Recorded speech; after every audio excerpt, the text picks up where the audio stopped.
On a rainy night. It's not too cold outside. I mean, it's that wet cold, but it's a nice wet night as it's a mist and rain sideways. And Eric Aiken along with Brian Bolt here at Dragon Stadium. And so we're going to have the national anthem here momentarily. So we're going to call a timeout, and then we'll come back as soon as the national anthem is over.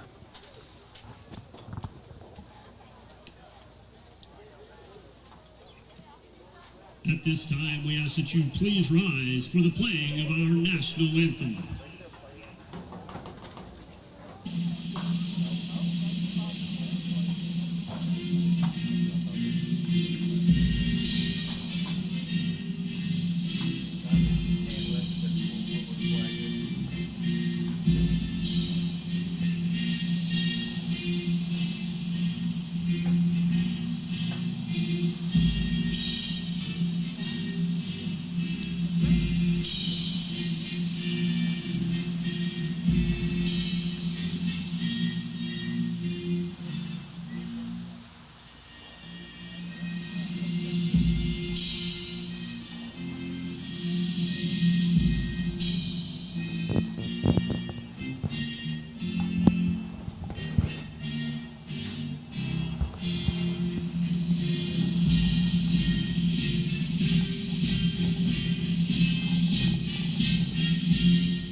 Brian, there's something about the national anthem at any kind of sporting event.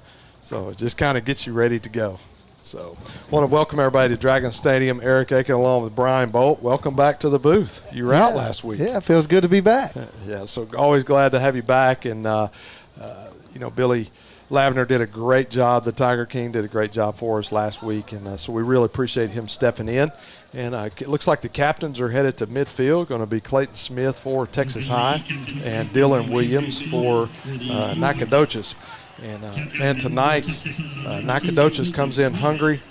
And they're still fighting for that playoff spot. But Texas High is and they're a good team this year. 8-0 coming into tonight's game. And so got a few keys to the game, Brian. What do you got?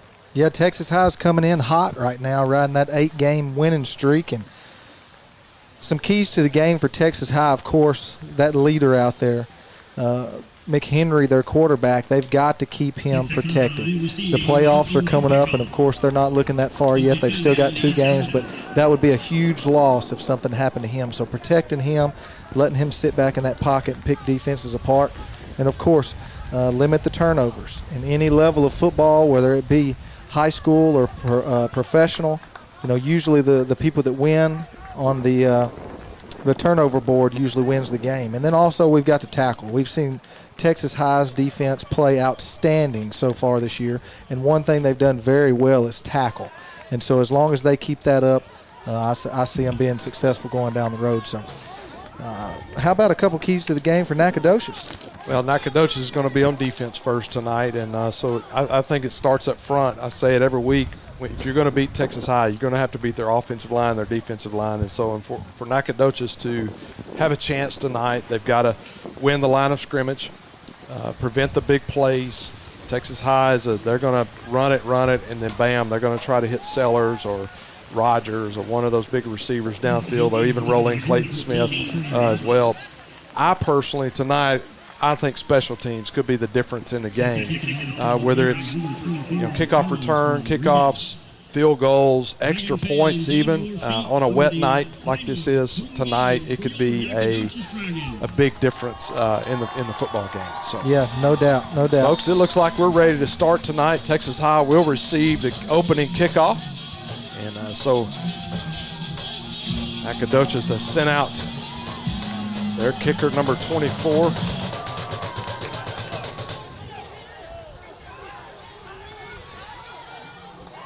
Ball is caught at about the 5-yard line, going to be returned out to the 25-yard line. Yeah, where he's finally brought down by number 9, Gus Smith.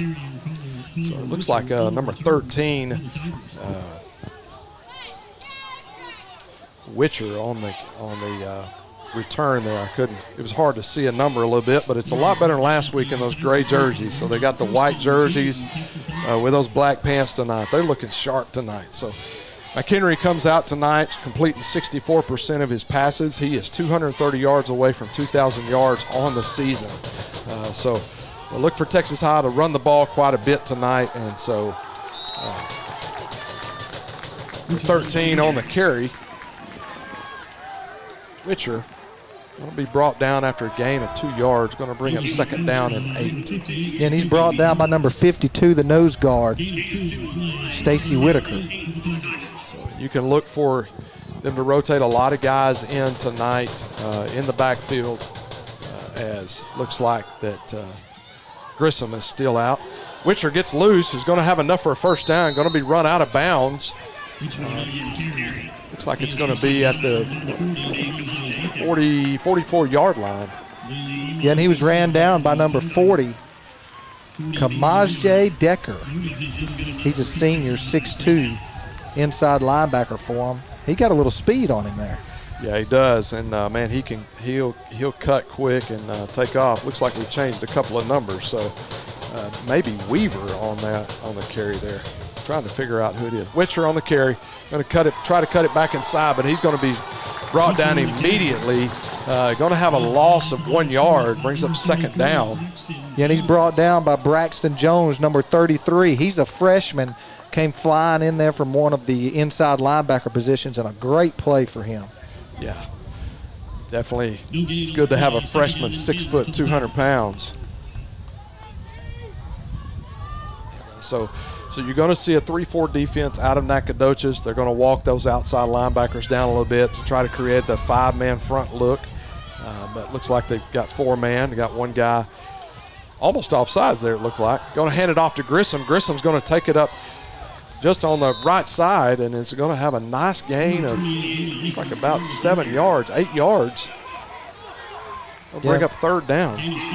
Brought down again by number 40, Deckard, who's got a couple tackles already so far this game. So as we expected, Texas High has yet to throw the ball on this wet night. And, of course, in practice this week, they dipping balls in water, throwing with wet balls. That's how Stanford likes to coach his team. Everything that could possibly happen, you try to create as many things as you possibly can.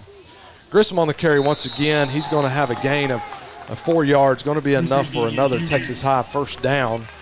It's going to be 1st and 10 at the Dragon 45-yard line. Yeah, and you talk about them not passing the ball yet. They're marching the ball down the field, getting 3 yards a carry on every play, so why throw it yet? Keep punching that ball down. Try to limit those turnovers like we talked about and keep that wet ball in the possession of the Texas High running back. Yeah.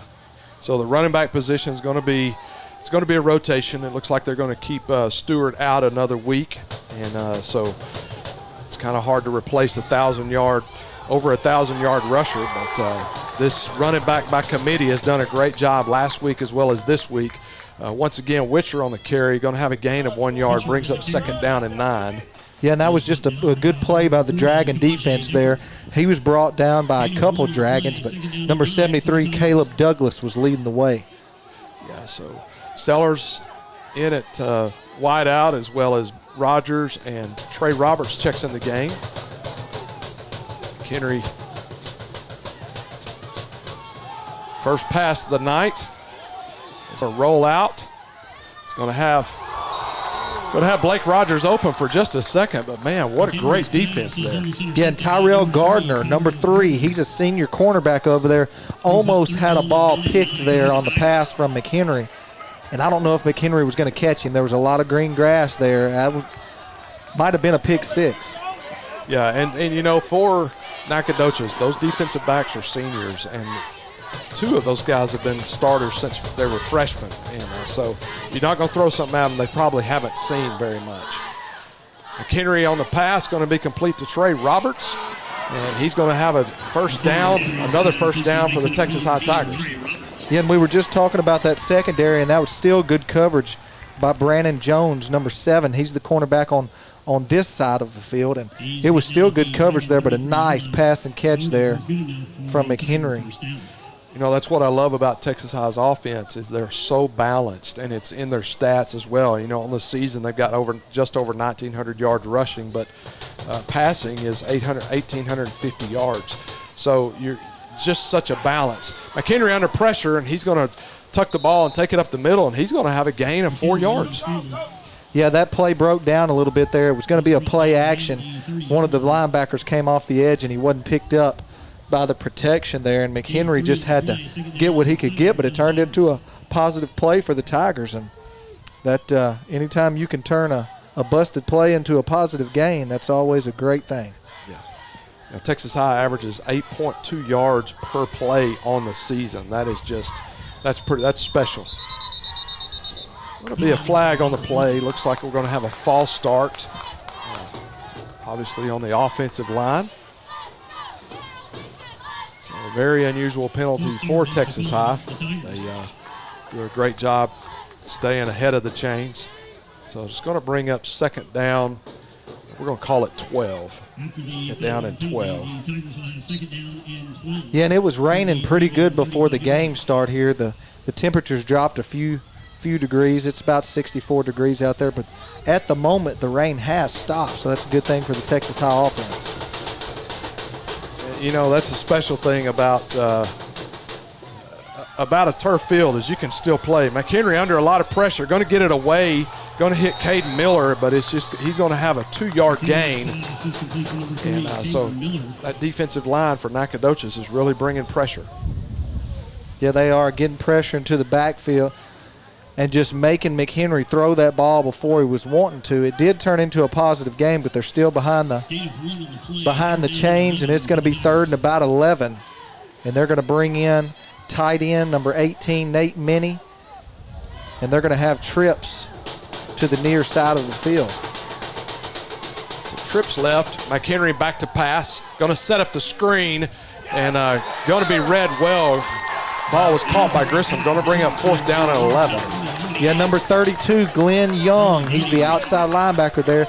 That's his job when they run screens like that. He's the guy that's got the back. He sat there, he saw the screen developing, and he went and made a great tackle. Now it's going to be 4th down and 10 for the Tigers. You know, the Dragons come into the game needing a win. They're trying to get that 4th spot in the district, trying to get that 4th playoff spot. So Texas High, 4th and 10, going to go for it as usual. McHenry back to pass, and his ball is going to be underthrown, and Texas High is going to turn it over on downs. Yeah, and I've been really impressed with the pressure that this Dragon defense has got on McHenry.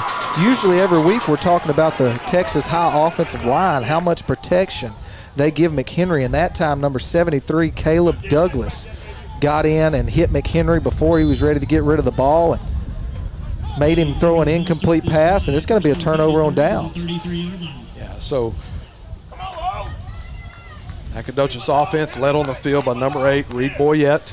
He's a 3-year starter at quarterback position. You're going to see multiple formations. You're going to have single back, double, you're going to have 2 backs. You're going to have 5 wide. You're going to see a little bit of everything in this offense. Going to hand it off and going to be caught, immediately up the middle. Even probably a loss of 1. Glenn Young on the carry. Yeah, there was quite a few Tigers in the backfield there. Number 41, Derek Brown. Number 10, Clayton Smith. And then actually I think we had number 33, Alex Hines back there as well. But that was a good play by the defense. It's going to be a loss of about 1. Bring up 2nd down and 11. That defensive line has been what everybody's talking about, not just in the district, but across the state. Dave Campbell's has started to take notice just a little bit. So Boyette back to pass, and going to be, looks like he overthrowing. There was a misread there on the route. The ball was intended for Page. Number 12, Kevon Page. Yeah, that was just a poorly thrown ball there by the quarterback. The defensive line was pushing those offensive linemen back that are, as you can see on your screen, are quite a bit smaller than what Texas High's defensive line is. Yeah. And they just pushed him into the backfield, and he had to throw that ball before he was ready, and he really just threw it to nobody. It was a good thing it wasn't picked off there. tell you what, Ragland and Reitner have really come on for Texas High in the defensive backfield. And Reitner is not scared to hit you whatsoever. Boyette back to pass, going to go deep. Intended once again for Page, but he drops the ball. And from what I saw on film this week, that is a common thing with Nacogdoches and their receivers. And so it's going to bring up 4th down 11. Yeah, number 4, Jalen Jones, who is usually pretty solid in coverage. That dragon receiver had a step or two on him, and that was a touchdown there if they connected. But just like we talked about, the ball was wet, and it fell right through his hands, brings up a 4th down, and the Tigers get away with one there. 55, Jesus Ibarra in to punt the ball. So gets off the kick. A lot of pressure there on that kick. Arnold's going to let it go, and should have gotten over. Maybe Fair caught that, but the ball's going to be out of bounds, spotted at the 17-yard line, and Texas High will take possession there at their own 17-yard line. So, you know, for the game this week, I would say defense is going to be a big conversation that we have. But for Nacogdoches, you know, they are playing for that final spot. Depending on what happens tonight, it'll be us and White House next week, and then Nacogdoches and Marshall playing for that 4th spot. So they're come out, they're hungry, and that defense is playing like it. Hits Blake Rogers on the tunnel screen. Blake's going to break free. Sellers with a great block and is going to get Rogers free. Looks like he's going to be run out of bounds. Clock's going to stop. It's going to be a gain of 9 yards. They're going to give him a 1st down on that, so right at the sticks. Yeah, with 4:59 left to go here in the first quarter. Looks like the ball is going to be on the 23-yard line. We apologize. We're used to having a clock on the screen where you can see it at home, so we'll do our best to try to keep you updated on that. Witcher cuts back, starts up the middle, cuts back outside, and is going to have a gain of 7 yards. Going to bring up 2nd down and 3. Yeah, nice run right there by Witcher. He made a great cut in the middle of the field. Stuck his foot in the ground, and he's going to make it a 3rd down and manageable for him. 3rd down and 3. McHenry hands it off once again to Witcher. Witcher stumbles a little bit, but he is going to have just enough for the 1st down. Looks like he got a little bit ahead of himself there on that play. Yeah, he was used to making that cut on the last play, and he stuck his foot in the ground, thought he was going to have to make a cut again, but he didn't. That big offensive line going to work here on that 2nd drive.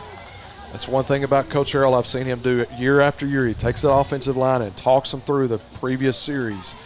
As you can see, they're doing the same thing with the defense on the other side over there. So we're on the home side for Nacogdoches, and Texas High is across from us, so we can see a lot more. Witcher up the middle, going to have a nice gain of 11 yards, going to bring up 1st and 10 at the 45-yard line for the Tigers. Yeah, and he's brought down by number 40, Deckard again, but not after a nice run. As the clock ticks down to about 4 minutes left here in the first quarter, Texas High is marching the ball down the field. I got to say, it's been a fast first quarter just because everybody's running the ball a little bit. Not a lot of incomplete passes, which if you've traveled this far, you're excited about that. You get home a little bit earlier. Henry hands it off to Witcher once again. Going to be brought down after a gain of 1 yard. To bring up 2nd down and 9. Yeah, number 33, Braxton Jones, makes a good play there and fights off a block from one of those big Tiger linemen. Gets in the backfield and makes a play, but Witcher still fights for a couple yards. So Witcher's going to go out. Grissom's going to come in. Going to be to McHenry's left. McHenry back to pass, tries to get it out to Sellers. Ball was underthrown. It's going to bring up 3rd down and 9. Yeah, number 57, I believe that's 57. He's got his jersey pulled up. Yeah, it's 57. Patton was in the backfield with McHenry there, and they were trying to set up the screen to the far side of the field and just made McHenry throw the ball before he was ready to. McHenry back to pass. McHenry's just he double pumped on that a little bit. Like he had a second thought. So Texas High is going to punt with 4th and 9. with 3:05 left in the first quarter. So Sellers is going to come in to punt.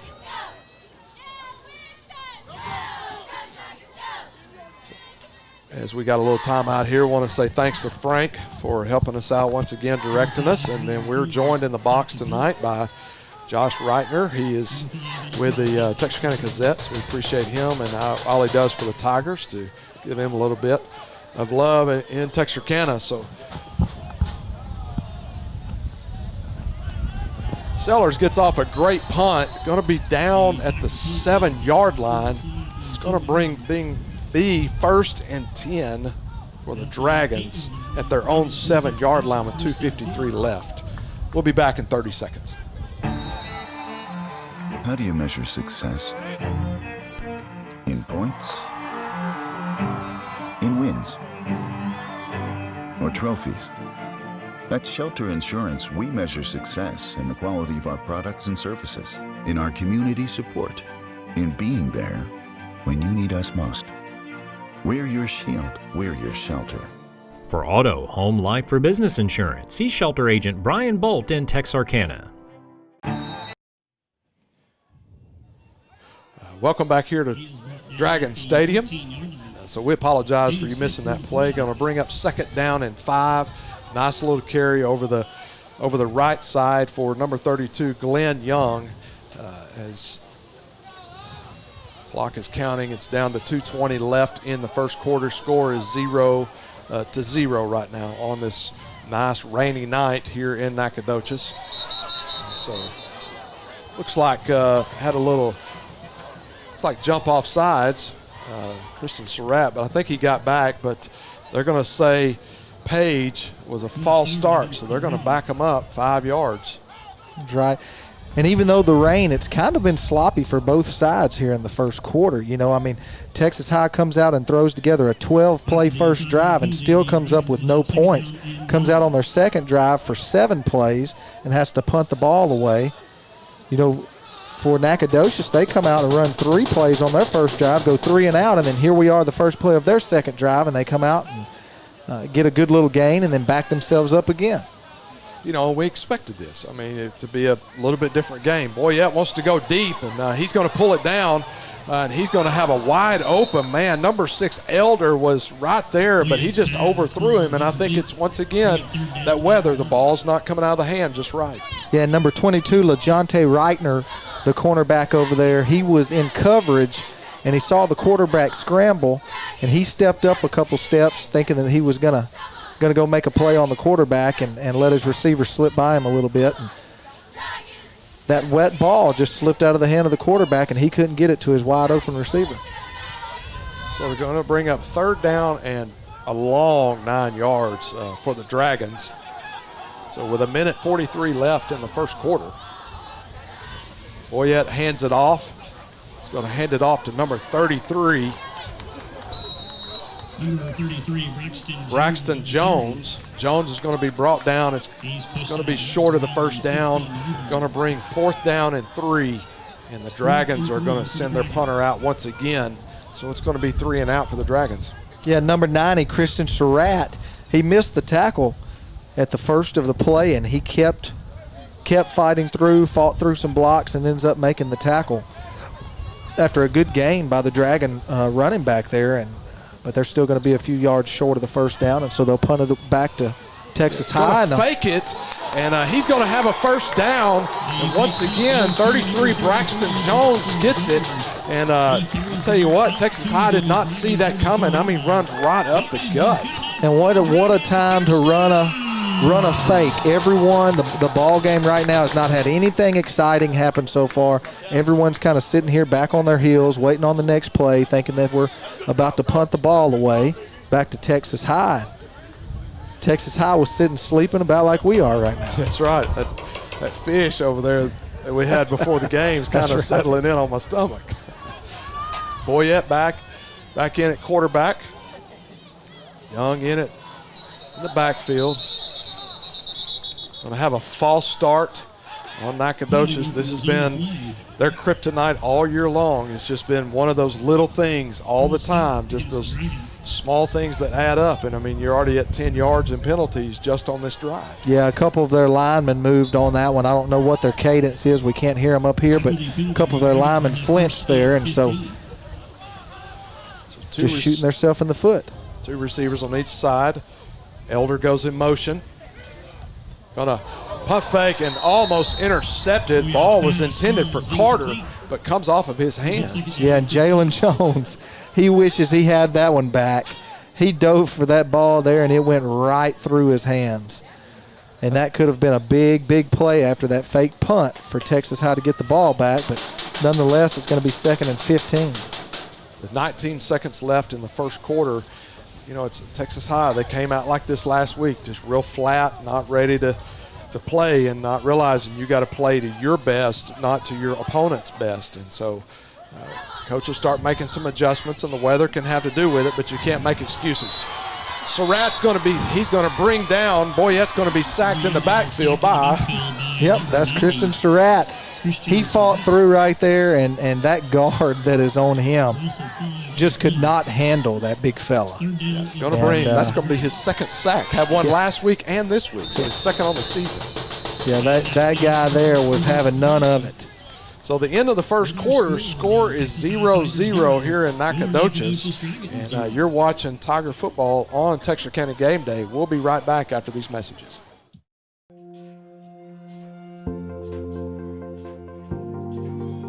We are excited to announce here at Texarkana Emergency Center and Hospital that we have expanded our capabilities to better serve our community. As a hospital, we have the capability for inpatient services. After your outstanding emergency care, we can smoothly transition you into one of our new inpatient rooms that have telemetry monitors in every room to continue your concierge medicine care. While our patients continue receiving their care in their inpatient suites, we also make sure that your loved ones are taken care of with our outstanding facilities. Our added services include a procedure room and also the capability of MRIs. With our imaging, we are able to offer outpatient, inpatient, and emergency room, MRI, CT, ultrasound, and X-ray. We are honored by your support and look forward to serving all your future medical needs.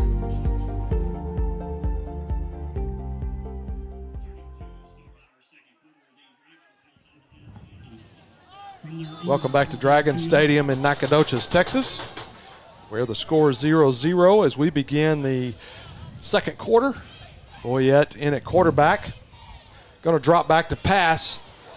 He's got a man, and it's going to be caught for a gain of 13 yards. Caught by Elder, but we've got a penalty flag on the play. So we'll find out what that penalty flag is. And I thought Ragland may have grabbed a hold of him a little bit. We might get lucky here. He may have been an offensive guy pushing off a little bit. Yep, it's going to be on Nacogdoches. I could tell by the body language of Boyette. And obviously, you're going to take that and back him up.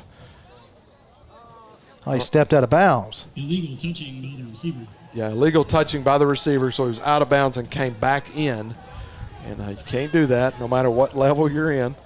So either that or he was covered up over on the other side. We're not sure. I think he was out of bounds because the official on that side did throw his beanbag down on the sideline over there, usually indicating that one of the players had stepped out. So it's honestly an unusual call. So some of these guys may not have seen that call. So it's going to be a 5-yard penalty, going to bring up 4th down and 20. So they're going to punt the ball. Yeah, I don't think they're going to run a fake here. No, you never know. But well, I was just getting out of my mouth on the last one that they were punting the ball away and they ran the fake. So I guess you never know. So I had fun this week. I sent a friend of mine. I'm like, hey, I'm concerned. They got Jesus on their on their roster, but it's Jesus Ibarra. He said, hey, we got the priest, so we're good. So that's right. Oh, going to be a fumble on the play, but it's going to be recovered by Texas High, and they're going to take a hard hit, man, coming straight down. Recovered by number 22. Reitner. Same Yeah, and thing there's a happened couple last players week. down A right couple now. players down. That's a hard hit for both players. Someone goes in hard head first like that for the ball, and it, taking one off the shoulders or neck area, and then also for the player that took it to the knees. You know, that's a bad place for someone like coming in flying like a missile to be throwing that helmet at. Going to be Damari Weaver, and it looks like he's going to get up and be okay. That's always good news, no matter what team that you're on. So it'll be 1st and 10 for the Tigers at the 42-yard line, at the Dragon 42-yard line. You know, we had that same situation last week. Short punt, tried to come up and catch it. Sometimes you just need to let it go and not be a hero at all. Witcher back in at tailback. Going to hand it off. He's going to try to cut back to his left, but he's going to be brought down immediately. It'll be a gain of 1. Yeah, number 58, Barnes on the tackle. He's had a couple tackles so far. He's playing well at that defensive end position.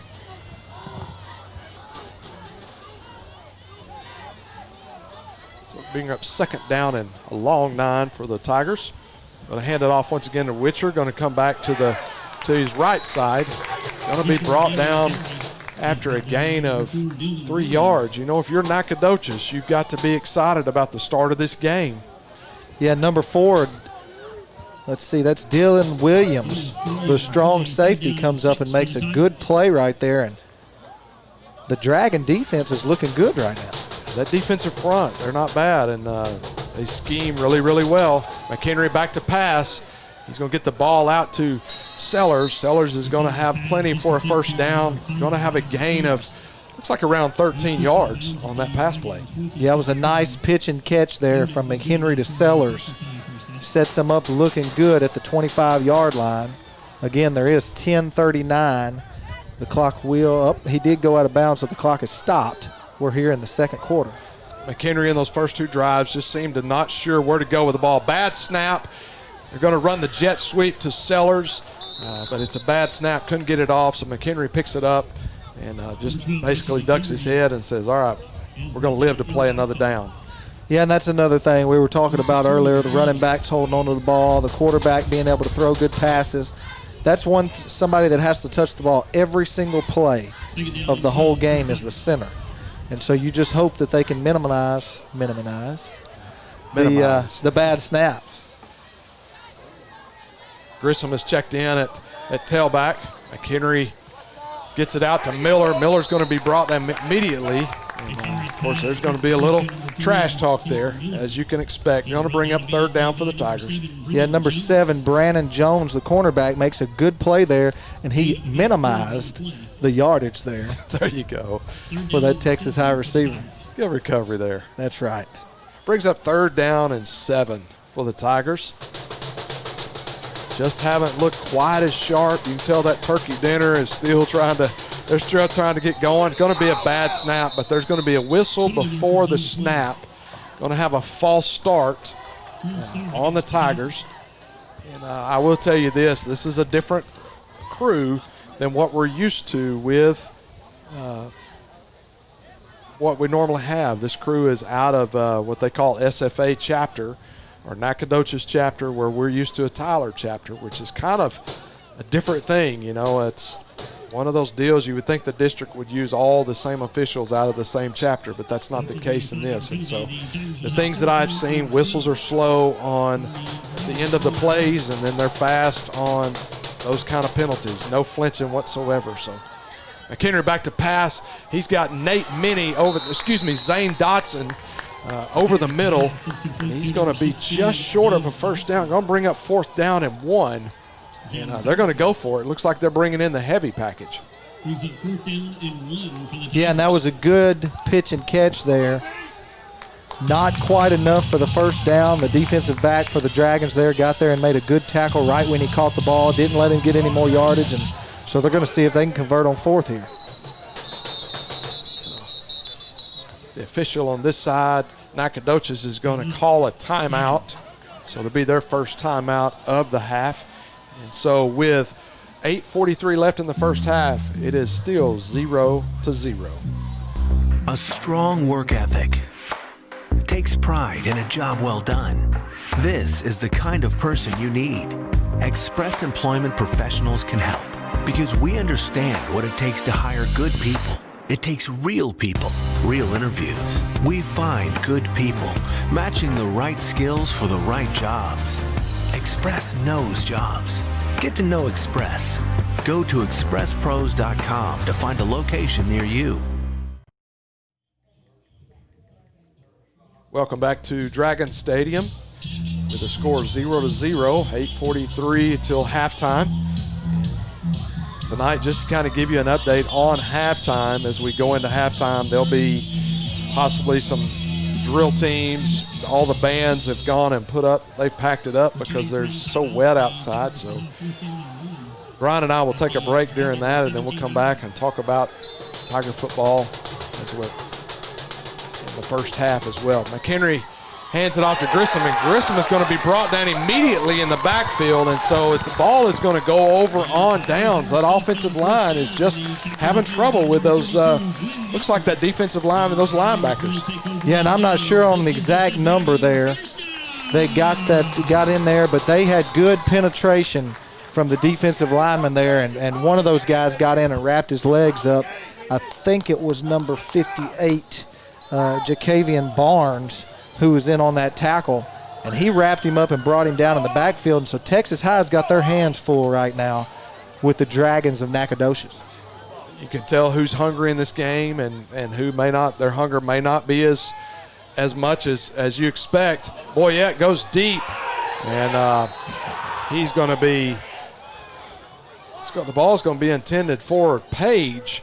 And, man, the entire press box except for the Texas High Tigers was expecting a pass interference. I kind of got to agree with him on that. There was a few jerseys being pulled, and the ball was a little underthrown there, and so Texas High may have gotten away with one there, but nonetheless, if they don't throw it, it didn't happen, and so we move on to a 2nd down and 10. All right, so 2nd down and 10. Ball is on the 14-yard line. Boyette fakes the handoff, gets it out quick to number 4, Williams. Williams has been their go-to guy just for his first catch of the evening. Yeah, number 7, Caleb Arnold, finally knocks him out of bounds, but not after about a 7-yard gain. It's going to be 3rd down and 3. We're looking at 8:26 before halftime. If you hear a ruckus in the press box, I think it was the Nacogdoches coaching staff. Clayton Smith is going to be offside. Surprised they didn't call it. They didn't call that. Blow that play dead. There's a lot going on that play, and Clayton got in. The whistle had blown, and it looks like he shoved a little bit. So it's going to be a personal foul penalty. It'll be a 15-yarder there. They call personal foul on Nacogdoches. It should have been on Texas High. I think he's pointing the wrong way. Yeah. I think he's confused. Yes, GPS messed up, I think, on that one. You know, it definitely wasn't offsides there, but at least us up here, the way we're hearing the whistle blow, and Clayton Smith's down pleading his case, it's not going to help any. But the whistle had not blown when he pushed him. Now, the quarterback hadn't hit the ground yet when the whistle blew. But Clayton Smith pushed him before the whistle was blown, and then the quarterback fell. So, you know, it's kind of like what we talked about on that other penalty. It doesn't matter what we think. If they throw the flag, you're not going to talk them out of it. But well, I'll tell you this, with that Clayton Smith standing next to the referee, that referee realized how small he was, how big Clayton Smith is. I can tell you that. Well, and these fans and these kids here are fired up, and these guys are in this game. And just like we talk about every week, doesn't matter what team you are or what town you're playing in or what state you're in. Anytime you trot out on a Friday night, it's anyone's game. Yeah. Well, I will say I think Boyette may have had a few lessons from the drama department here at Nacogdoches, because he flopped on that a little bit. He looked a little bit like LeBron James. Well, that's what you want him to do. That's right. That's right. So, going to send Elder in motion. Going to fake the handoff. Going to get it out to Williams once again. Big receiver. He's going to be pushed out of bounds at the 49-yard line. He's going to get into Tiger territory. Bring up 2nd down and 5. Yeah, number 1, Jalen Green from a defensive tackle position makes his way all the way out there to help get him out of bounds. And that's a nice little screen play that they flip out there, and they've been getting 5 to 7 yards every time on it. And so I wouldn't be surprised to see them running again to the opposite side of the field. 8 minutes left until halftime. Nacogdoches has got a nice drive going. Boyette back to pass. And going to hit Weaver over the middle. Weaver's going to be brought down, but not until a nice gain. Going to be 1st and 10 at the 29-yard line. Yeah, and he just sat back there in the backfield. They're running 2 high safeties, and of course the open part of the field is right in the middle, and they're just running their receivers on a post pattern right down the middle of the field, and he's hitting them in stride. Boyette hard counts it, delays, and gets it off before the blitz. And Williams is going to be in, and it's going to be a Dragon touchdown. And with 7:28 left in the first quarter, Nacogdoches takes the lead 6-0 with the ensuing kick still to come. They're going to send in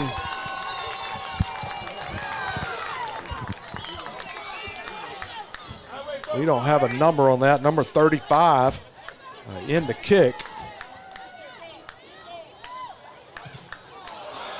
And the ball is going to be blocked, but play is going to be blown dead. Yeah, and that was a 6-play, 81-yard drive as flags come out on the field. But, you know, we're usually talking about Brayson McHenry, who is just throwing beautiful balls. But I tell you what, Reed Boyette for the Dragons came out from the beginning of this game, and he has been lights out. They're going to have a personal foul penalty, so Jesus Abrera is going to come back out, and he is going to have another opportunity for the kick. I don't know what the personal foul was, but I'm going to tell you, Coach Stanford is not going to be happy with these kind of things happening, because this is not how they've played all year long.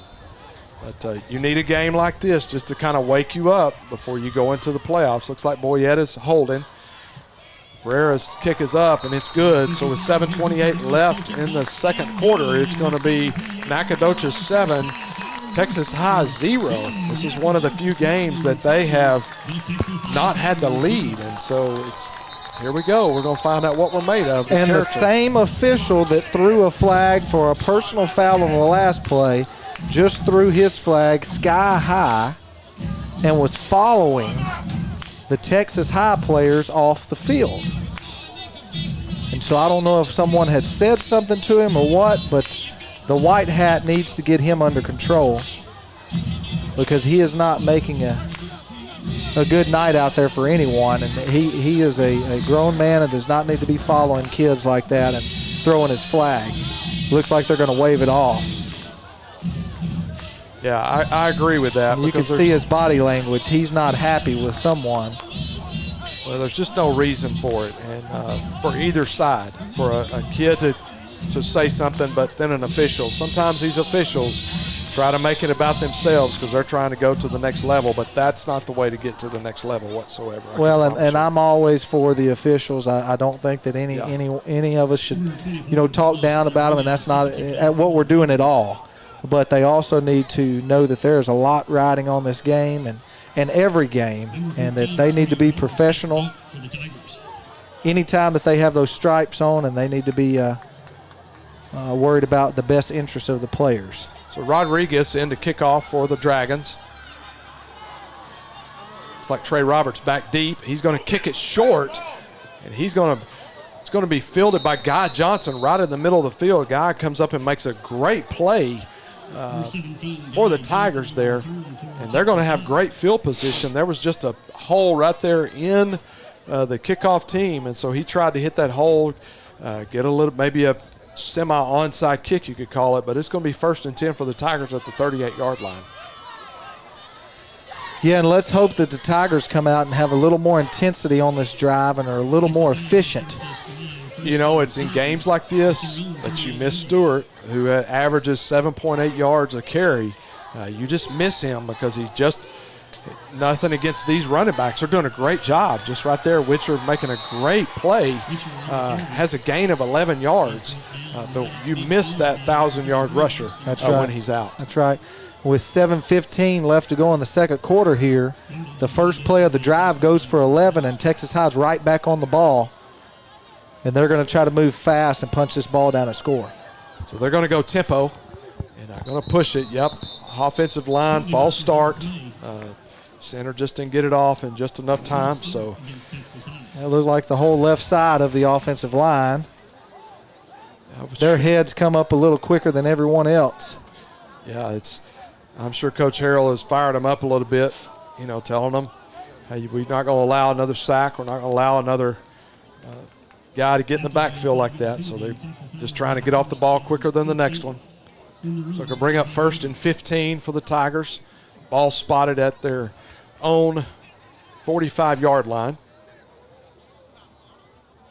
Minnie's going to go out from the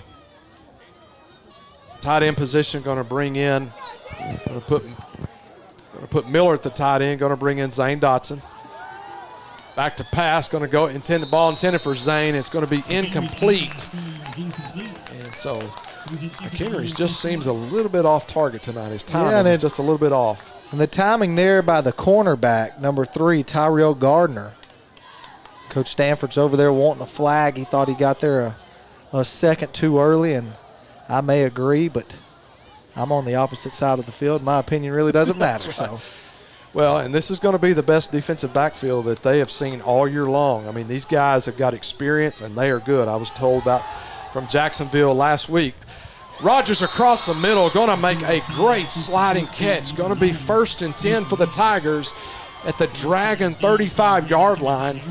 And so what a great receiver there to make up the difference for McHenry. Is a little bit off the mark there. Yeah, we were talking about McHenry this whole first to second quarter so far, and most of the time you see him hit that guy in stride, and it goes for a touchdown. Ball hands it off to Witcher. Witcher's going to be met immediately at the line of scrimmage. Going to bring up 2nd down and 10. Number 52 on the tackle. Yeah, that's Stacy Whitaker. I thought for a second there it was old Glide Leg.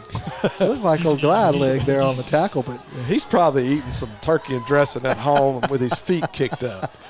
So Craig, we love him. McHenry back to pass, pump fakes.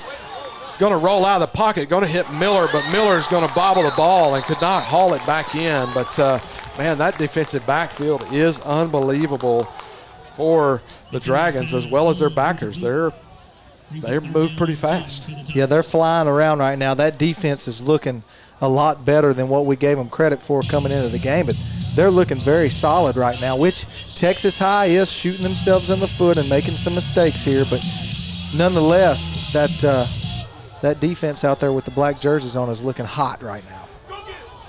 Bad snap once again. McHenry's going to be stumble and is going to fall down, and it's going to be 4th down and forever. And anything that can go wrong for Texas High tonight is going wrong right here in the second quarter. And sometimes it just bees like that. That's right. Sometimes it does. And so another X factor that you got to think about, you've got a different deep snapper in for the Tigers, as Ben DePriest has been out sick, so he's going to be back hopefully next week. But you've got Trey Lavender in at deep snapper, and there's none better on the team that can handle that duty than he does. So great snap. Sellers gets off a great kick. Going to be a fair catch at the 21-yard line. Excuse me, at the 16-yard line. And, so it's going to bring up 1st and 10 for the Dragons. Man, we didn't expect this coming into the game. No, we sure didn't. We sure didn't. There is 4:53 left to go before halftime. Usually the Tigers are trying to get the ball back to punch it in one more time before half, but right now I think they're just trying to get to half. That's right. And as the Dragons trot back on the field, I want to give a special congratulations to Logan Pilgreen, as we couldn't know her as Lowe, as she committed to play soccer right here at Stephen F. Austin University. So congratulations on that. Congratulations to her. First and 10 for the Dragons. Low snap. Boyette gets it off, and it's going to be complete to number 2, Pleasant. Yeah, and a nice tackle by number 11, Darren Finley, the 6'2 junior. But once again, you know, a nice play and a nice tackle, but not after 5 yards. Yeah, so going to bring up second down and 5, or second down and 6. Call it 4. I like that a little bit better. Second down and 6 for the Dragons. It is this is not the game we expected whatsoever. It's like the rain is kind of stopping out there. It's still misting, that light mist it looks like. It's hard to see from here. It's going to be a false start on the Dragons, going to back them up 5 yards. And the entire game on both sides, other than the great drive by the Dragons, has just been sloppy tonight. It's just not been what you would expect out of this game. What you expect probably Thanksgiving week. It's just one of those deals where you just don't have normal, your normal week of practice. That's right. And I think it was a 7-play drive, this last one for the Tigers. And, you know, they're using up a lot of time of possession, and they're just not going very far with it. Yeah. Boyette back to pass. It's going to be incomplete, but there's going to be a flag on the play. It looks like they had him for defensive holding before the ball was even thrown. Ball was intended for Elder. Yeah, and we just don't see the Tigers right now here in the first half flying around, making those hard hits, making those tackles, and just being as fast and efficient as they have been the last 7 weeks. So Clayton Smith's going to check out. Looks like they're checking in number 24. Braxton White is going to come in, defensive end. The pass interference penalty is a 15-yard penalty. So 15-yard penalty on the pass interference. Going to bring a first down for the Dragons. So you go from 2nd and 10 to 1st and 10, 15 yards down the field, and you haven't done much.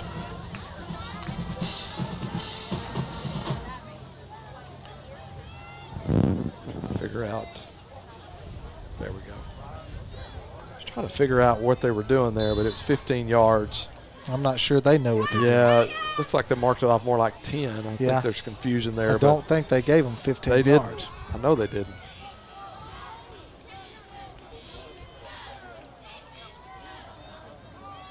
Ball fumble on the play. Boyette tried to get it to number 17, Isaac Jones, but Jones, a bad handoff there, and he was able to get right back on the ball. Going to bring up a loss of, 10 yards. Going to bring up second down and 20.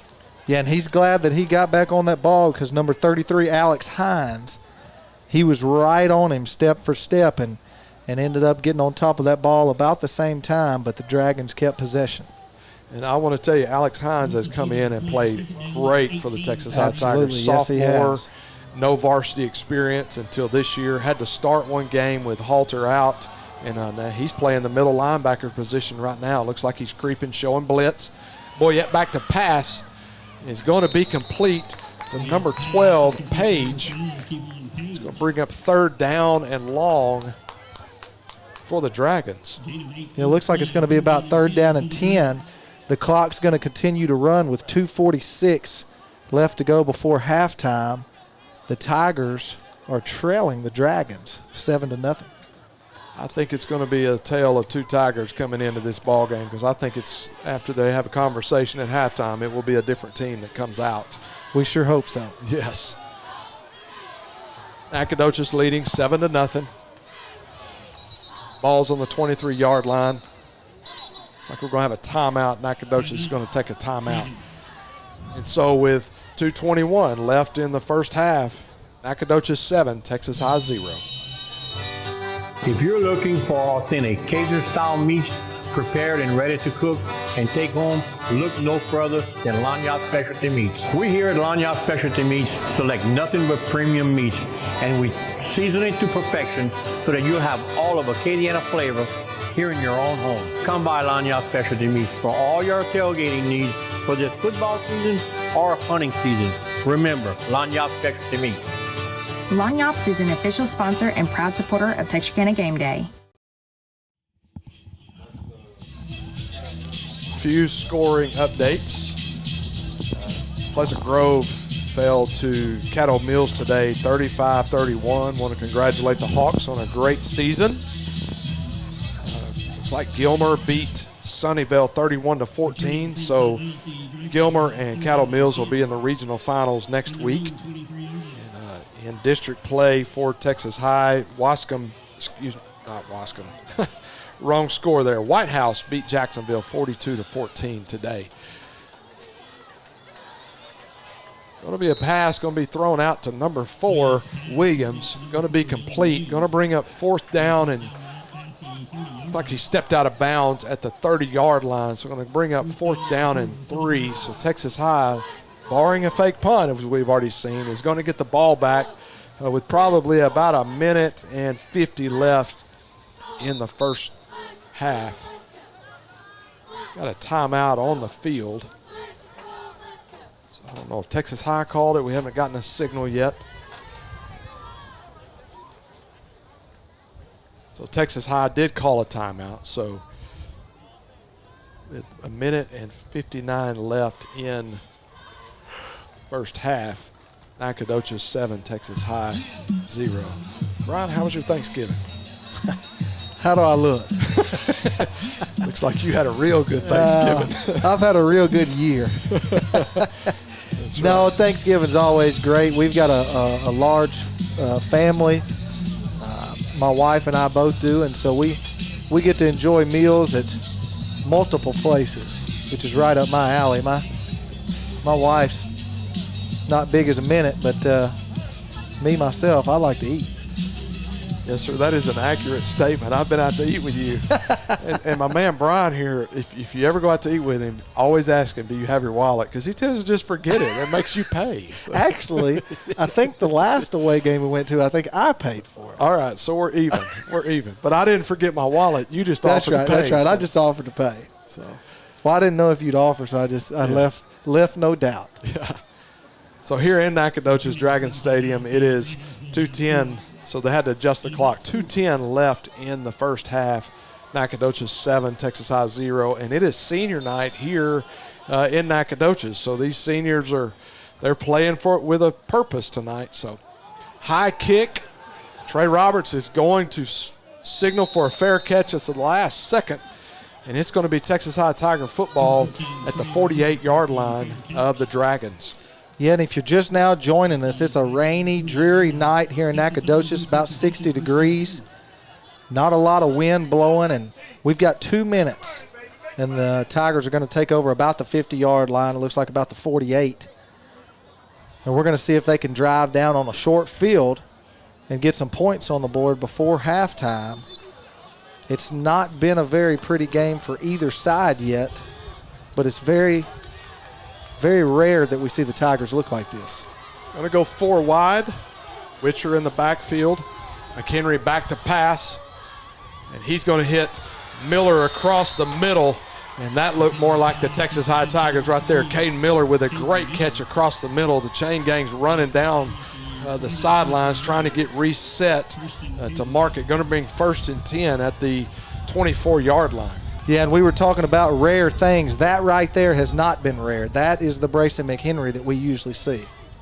That's right. Offensive line blocking great. Witcher driving. That line's trying to get behind him, but whistle plays blown dead for forward progress. He's going to have a gain of 3 yards, 2nd down and 7. Yeah, and that clock's still running with 1:30 left here in the second quarter. The Tigers back on the line of scrimmage quick. 2 receivers to his right, going to hand it off, going to have a false start. He has not had this many all year, and I think they're being, I'm not griping about officials, but I can tend to do that sometimes, I think they're being a little picky on some things. But this is nothing like a game I was at Liberty Isle one night. They were playing Paris. There were 50 penalties in the game. I was like, Coach, take their flags away from them so we could just go home. Got done at 11 o'clock that night. McHenry back to pass. Going to be complete to, looks like Caden Miller. Caden Miller's going to cut it And he's going to have a great reception there. Yeah, he's going to be all the way down to, it looks like about the 6-yard line. And it just took us getting down to 2 minutes left to go in the half for the Tigers to start getting some urgency and making some nice plays. We got 50 seconds left to go before halftime. Tigers still have all 3 timeouts. Excuse me, they got 2 timeouts. Hand off to Witcher. Witcher's going to cut it back. What a cut. Touchdown, Tigers. Man, what a cutback on that right there. Yeah, that was a nice play. Witcher, the defensive end, grabbed a hold of him, and Witcher just gave him a little juke move and got inside of him and got into the end zone for the first score of the night. If we could get an extra point here, it's going to be tied up 7-7 with 40 seconds left to go before halftime. And that drive looks like the Tigers that we've seen each week. It was a 5-play drive for 48 yards, and it took about a minute and 20 seconds. Lavender with the snap. Dotson with a hold, and Hernandez with a kick, and he continues to be perfect on the year. 40 seconds left in the first half. Tigers tied at 7. Beautiful, isn't it? Beautiful, handcrafted stone is our passion, and we ensure our customers receive the quality they deserve. We stand by our word, we stand by our products, services, and work that we do. Our team of experienced craftsmen and product experts have been perfecting their craft of fabricating and installing stone since 1998. Visit the Design Center at Red River Lumber to see the many beautiful stone options available for your next project.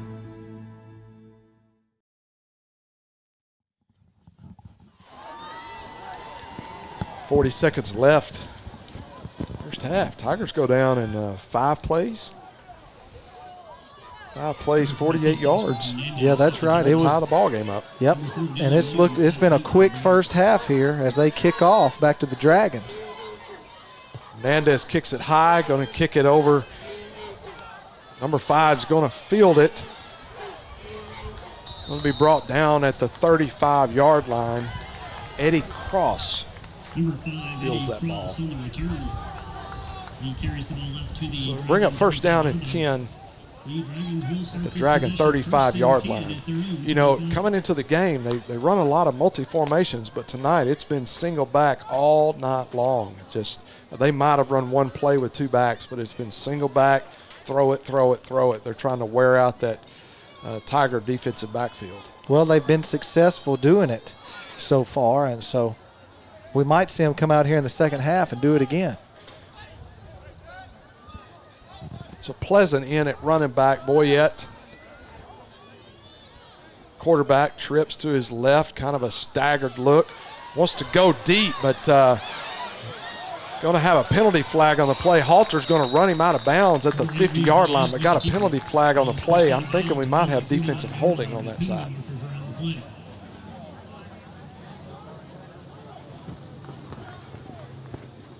So wait to hear what the penalty is on the play. Got the ball spotted at the 49-yard line. They're going to wave the flag off. There is no penalty on the play. So it's going to bring up 1st and 10 for the Dragons at their own 49-yard line. Yardage is good enough for the Dragon. First down! PA announcer here gets really excited about a first down like they don't get very many. But tonight they've had a few. They've had quite a few this first half, so. But you take the little wins when you can get it.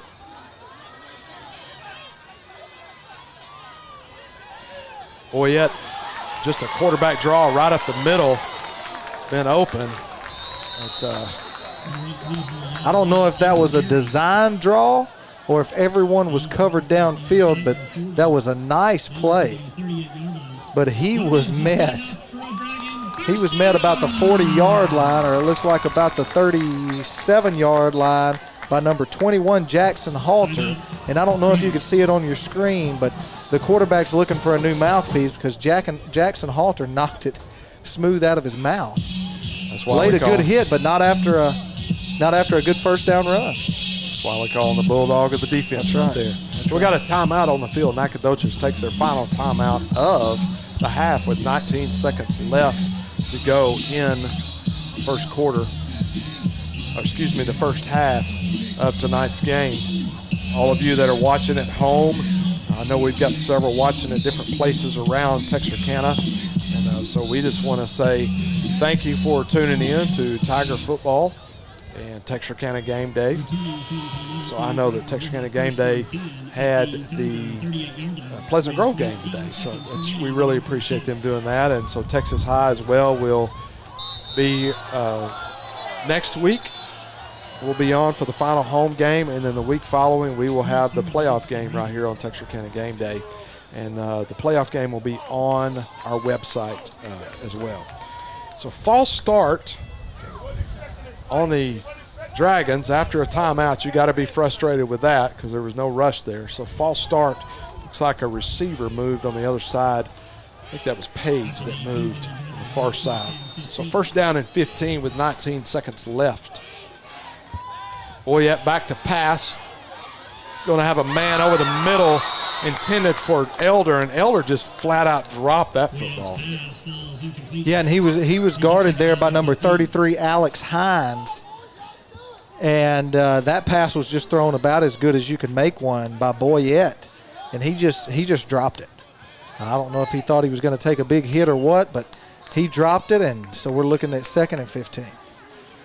Yeah, so for those you watching at home, you're used to seeing the clock on the screen. We apologize. We just had some issues with our software, so just keep up with us. So 14 seconds left in the first half.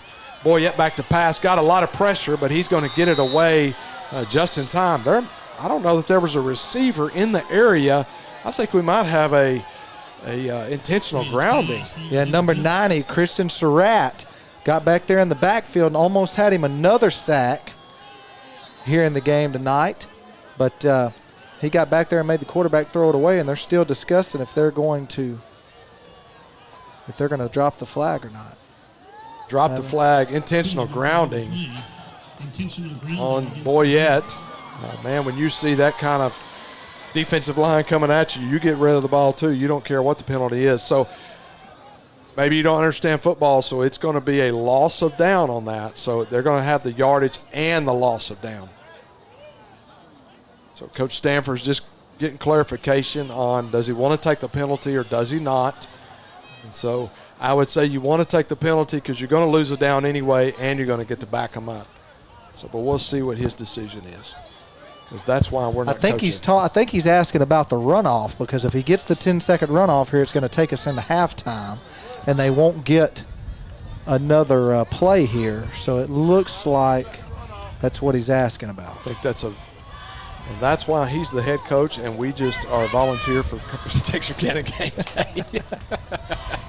Speaking of Texarkana Game Day and other games around the area, Arkansas High is into, I believe, I don't know if it's the 2nd or 3rd round of the Arkansas State playoffs. I believe the 3rd round. And they are traveling way over to Wynne, Arkansas tonight. And they're going to play Wynne, which is a pretty tough football team, but so is Arkansas High. And so they're going to go up there and try to gain a little ground on their way to a state championship. And so they are kicking off at 7. We may be done here by 7 o'clock, but I don't know if they're broadcasting that one on the radio or streaming it somehow. But if you have a way to check those guys out, check out those Razorbacks from the Arkansas side tonight as they're in the 3rd round. So with that 10-second runoff, we've got a tie here at halftime, 7-7. We'll be back after these messages and for our halftime show.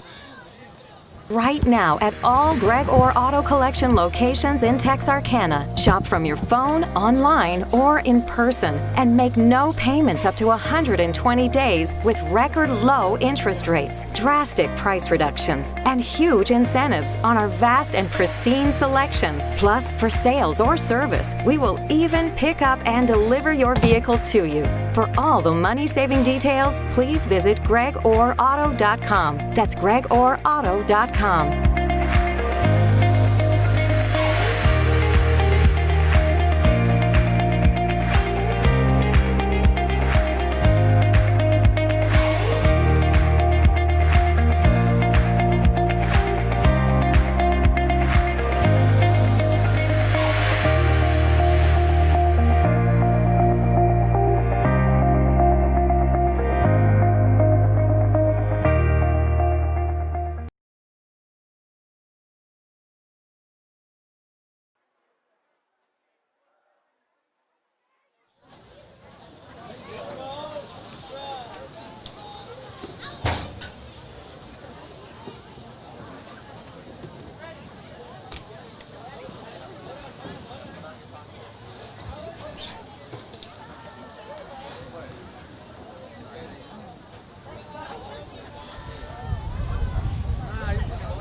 Ladies and gentlemen, we continue our Senior Night 2020 celebration. Up first, our excellent drill team senior escorts, Colton Kuntz, escorted by parents Melissa and Chris Kuntz.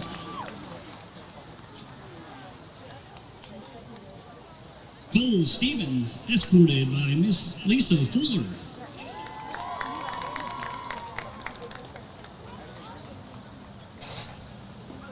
And now our superb Dragonette seniors and senior managers. Lauren Albee, escorted by her parents, Nicole and Travis Albee.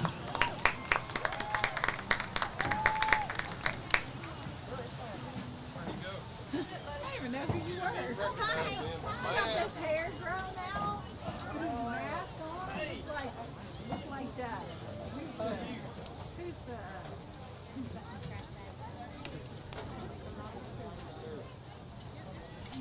yes, that's what I read. I didn't even see him walking out of here.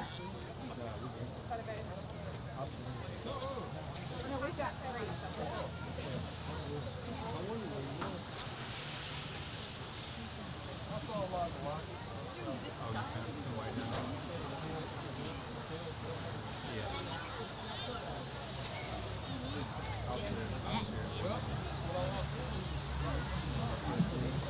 Switching gears to our fabulous senior cheer and yell leaders. Up first is Mason Howe, escorted by his parents Andy and John Howe. Haley Justice, escorted by her family Jamie and Aaron Flores and Mia. Megan Johnson, escorted by her family Holly O'Brien and Michael and Brenda Johnson. Carly McCarty, escorted by her parents, Deborah and Gavin McCarty. Carmen Spurlock, escorted by her family, Kimberly and Lauren Pineda, Jason Spurlock and Caitlin Pineda.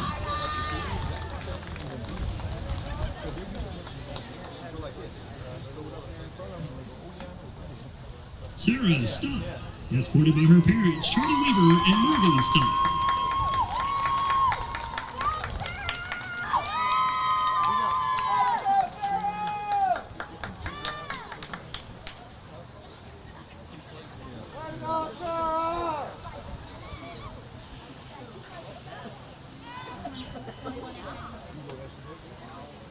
And now, our excellent drill team senior escorts, Colton Kuntz, escorted by parents Melissa and Chris Kuntz.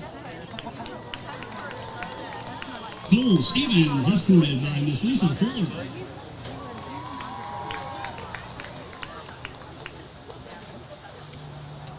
And now our superb Dragonette seniors and senior managers. Lauren Albee, escorted by her parents Nicole and Travis Albee.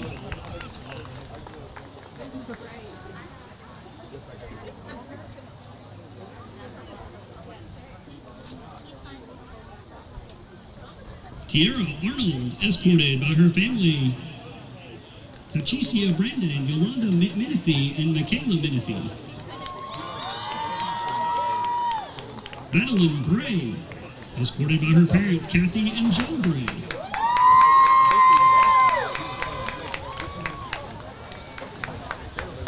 Lily Choi, escorted by her parent, Chase Choi.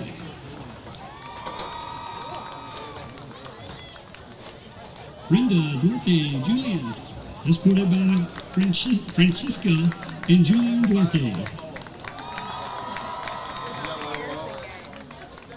Kennedy Heath, escorted by her family, Christian John and Addison Heath.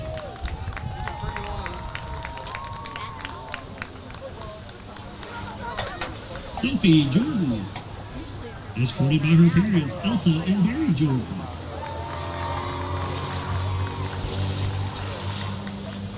Claire King, escorted by her parents, Dawn and Bobby Brigwell.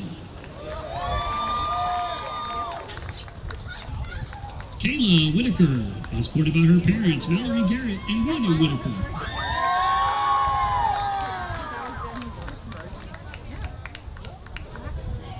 Ariana Herrera, escorted by her mother, Teresa Herrera.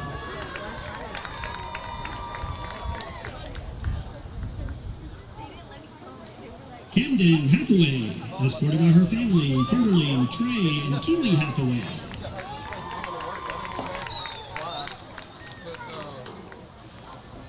Sydney Llewellyn, escorted by her parents, Ginny and Tim Llewellyn.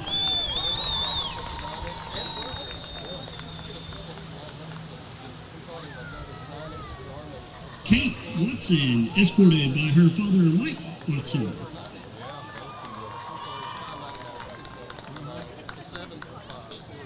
Peyton Watson, escorted by her family, Ashley, Ron, and Sydney Watson.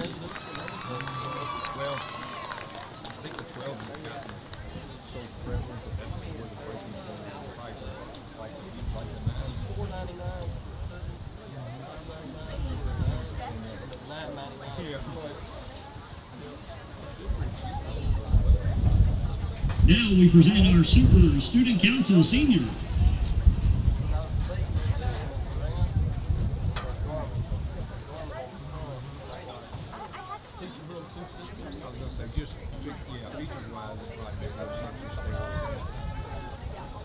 Jackson Oliver, escorted by his parents, Donna and Michael Oliver. Our fantastic Key Club seniors, Trey Jones, escorted by his mother, Heather Blankenship. Holly Jaramillo, escorted by her parents, Rebecca and Richard Jaramillo. Jasmine Ramirez, escorted by her mother, Estella Ramirez.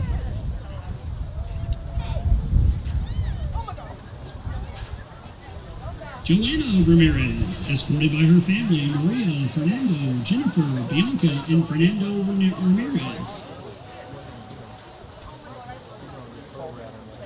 Braxton Roberts, escorted by his mother, Linda Roberts.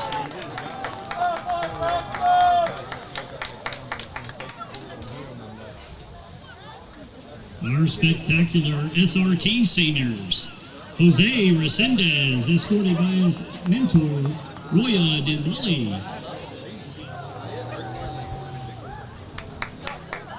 Michelle Perez, escorted by her family and her mother, Erica Cruz.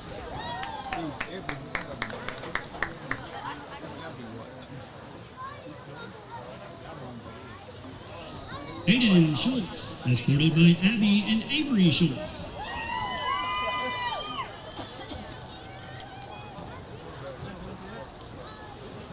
And we are proud to have this year, for the first time, our amazing video production crew seniors, Clayton Blacksher, escorted by his mother, Linda Blacksher. Pablo Chavez, escorted by his family, Sandra Carrillo and Paola Nicole. Omar Gonzalez, escorted by his family, Yolanda, David, and Jesus Gonzalez.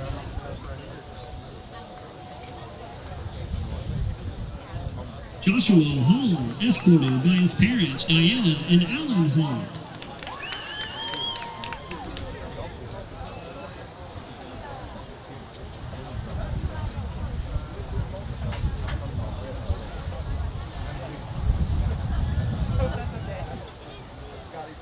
Ladies and gentlemen, your seniors of 2020.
Ladies and gentlemen, for your halftime entertainment, the Nacogdoches Independent School District proudly presents the award-winning Nacogdoches High School Marching Band, NHS Twirlers, and the Dragonette Drill Team.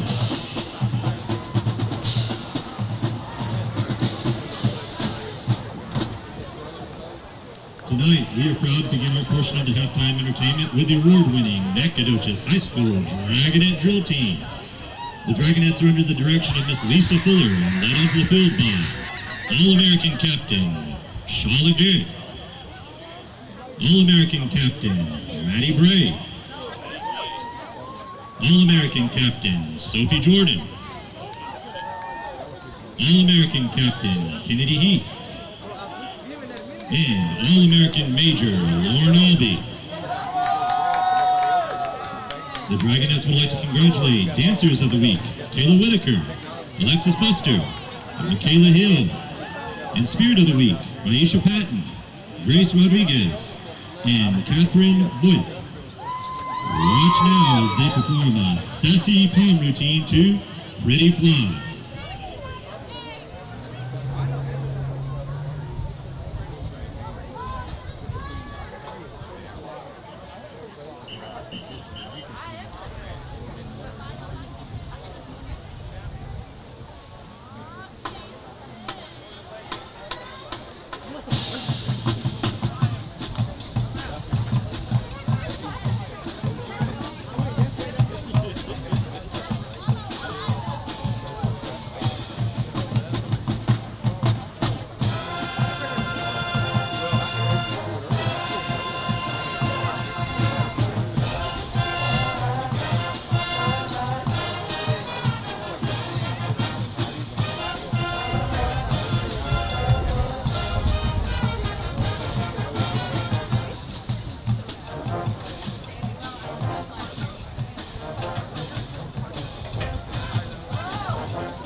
Now, please welcome the NHS twirling line under the direction of Miss Erin Wittenberg.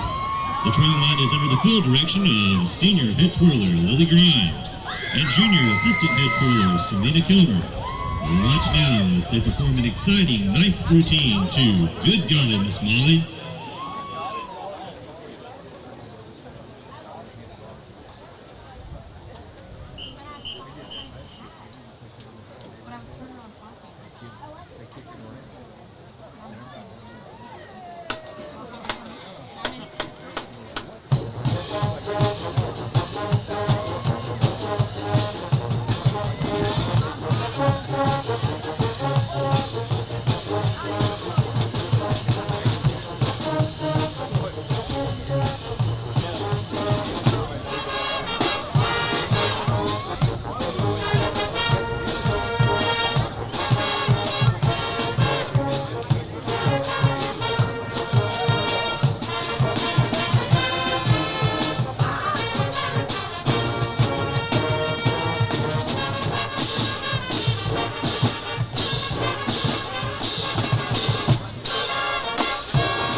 It is now time to recognize our outstanding graduating senior class. Seniors, you have set extremely high standards and accomplished many goals, all while overcoming our share of obstacles. You have left your mark on NHS for others to follow. We thank you and your parents for such loyalty, dedication, and support. Our 2020-2021 NHS Band Seniors are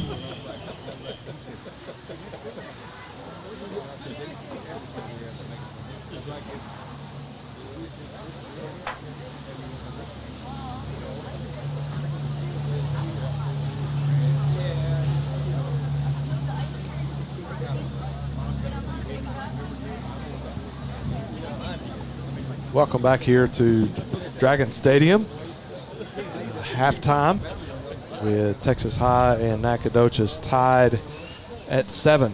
And a senior night here for Nacogdoches. And so they're honoring the seniors of the High Steppers first earlier. And then tonight they're honoring the seniors of the band as well. So, man, great job. Always congratulations to the seniors.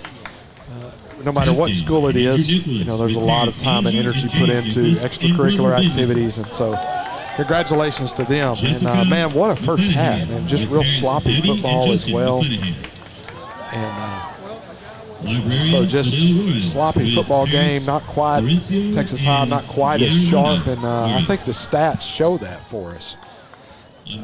So you know, with Brian, I think you've got a few stats for us. Yeah, Texas High in the first half only had 11 first downs, and Nacogdoches has had 8. 3 of Nacogdoches' first downs came from penalties. Looks like Texas High's rushed 20 times for 66 yards. They've got 117 passing yards. Bracy McHenry has attempted 16 passes and connected with 10 of those. And looks like they've had, it looks like they've had 8 penalties. Yeah. Compared to the Dragons, who have only had 6. For 57 yards. That's right. I mean, that's huge. And so, you know, we talked about some of the keys to the game being limit turnovers. You know, turnovers haven't been a big deal here in the first half, but they need to limit the penalties here in the second half. Because they're definitely leading on the scoreboard with those. And you talked a lot about protecting McHenry, and you know, coming out, he didn't so much get sacked, but he had to hurry. There was a lot of things there that pushed his throws and got him out of rhythm. That's right, and I don't know the exact stat for how many times he was sacked in the first half, but I do know he was sacked one time. Yep. For sure. But he has been hurried multiple times there. And so, yeah, them giving him a little more time to sit back and throw the ball. On the last drive where they scored, we saw them give him time, and he sat back in the pocket and looked comfortable. And he threw great passes across the middle of the field to his receivers, and they marched the ball down and scored with a big run there at the end. And so I think that's what they're going to have to do coming out in the second half. Well, and for Nacogdoches, penalties, as you could see on the screen earlier, is that, I mean, they're winning the line of scrimmage. I mean, the things that we talked about is exactly what's happening. Special teams, big plays. They've eliminated the big plays for Texas High, because Texas High likes to throw the ball down the field a lot, to get into Sellers or whoever his receiver is. Caden Miller was the hot guy in the first half across the middle, and that's the thing about McHenry. It's not about one receiver. It's whoever is open, that's who they're going to go for. That's right. And let's give big props to Nacogdoches and their defense coming out here against an 8-0 Texas High Tigers. I mean, Nacogdoches come into this game 4-3, and when you look at it on paper, you think, well, this is going to be an easy win for Texas High. But those teams that are middle of the pack sometimes surprise you. And Nacogdoches, their defense has come out and played lights out in the first half, holding the Tigers to only 7 points in the first half. I don't know if that's been done all year. No, it hasn't. And because I think it was 17-20 in one of the games, but I mean, we quickly, in the second half, we took over. But the thing about Nacogdoches, I want you to remember, is they've had 2 weeks to prepare for Texas High, with Hallsville having some COVID issues. So Nacogdoches, coming off of their last game, which was 2 weeks ago from tonight, had 2 full weeks to prepare for Texas High, and that makes a big difference coming into a Thanksgiving week because Hallsville knew, hey, we're out for 2 weeks. And so that's what's going to, we talk about them being 4-3. In district, they're 3-2. But the biggest thing about that district record is, depending on what they do coming out of tonight and how Marshall does against their opponent tonight, is going to determine that 4th place, that final playoff spot for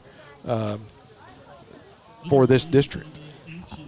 Yeah, and as much credit as we give to the Dragons for coming out and playing such a good first half, the Texas High Tigers have just not looked like their normal self, and that happens. That happens ever so often, and we hope that they come out and it's going to look like a completely different second half here. But man, they've got to protect Brayson McHenry a little bit better and try to get that running game going, even though they're down a couple backs right now, and they've got some of the guys on further down in the depth chart running the ball. They've got to be able to get some yards on the ground.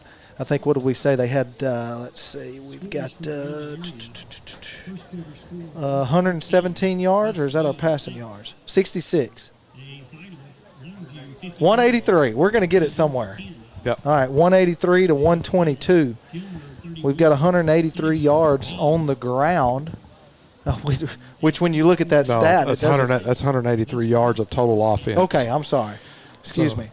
He's from Arkansas, so math is a challenge for him. Well, and so I have a hard enough time reading letters. When I start reading numbers, I really get mixed up there. I got you. Yes, so, okay, back to the very first number that I said. We've rushed 20 times for 66 yards. Yeah.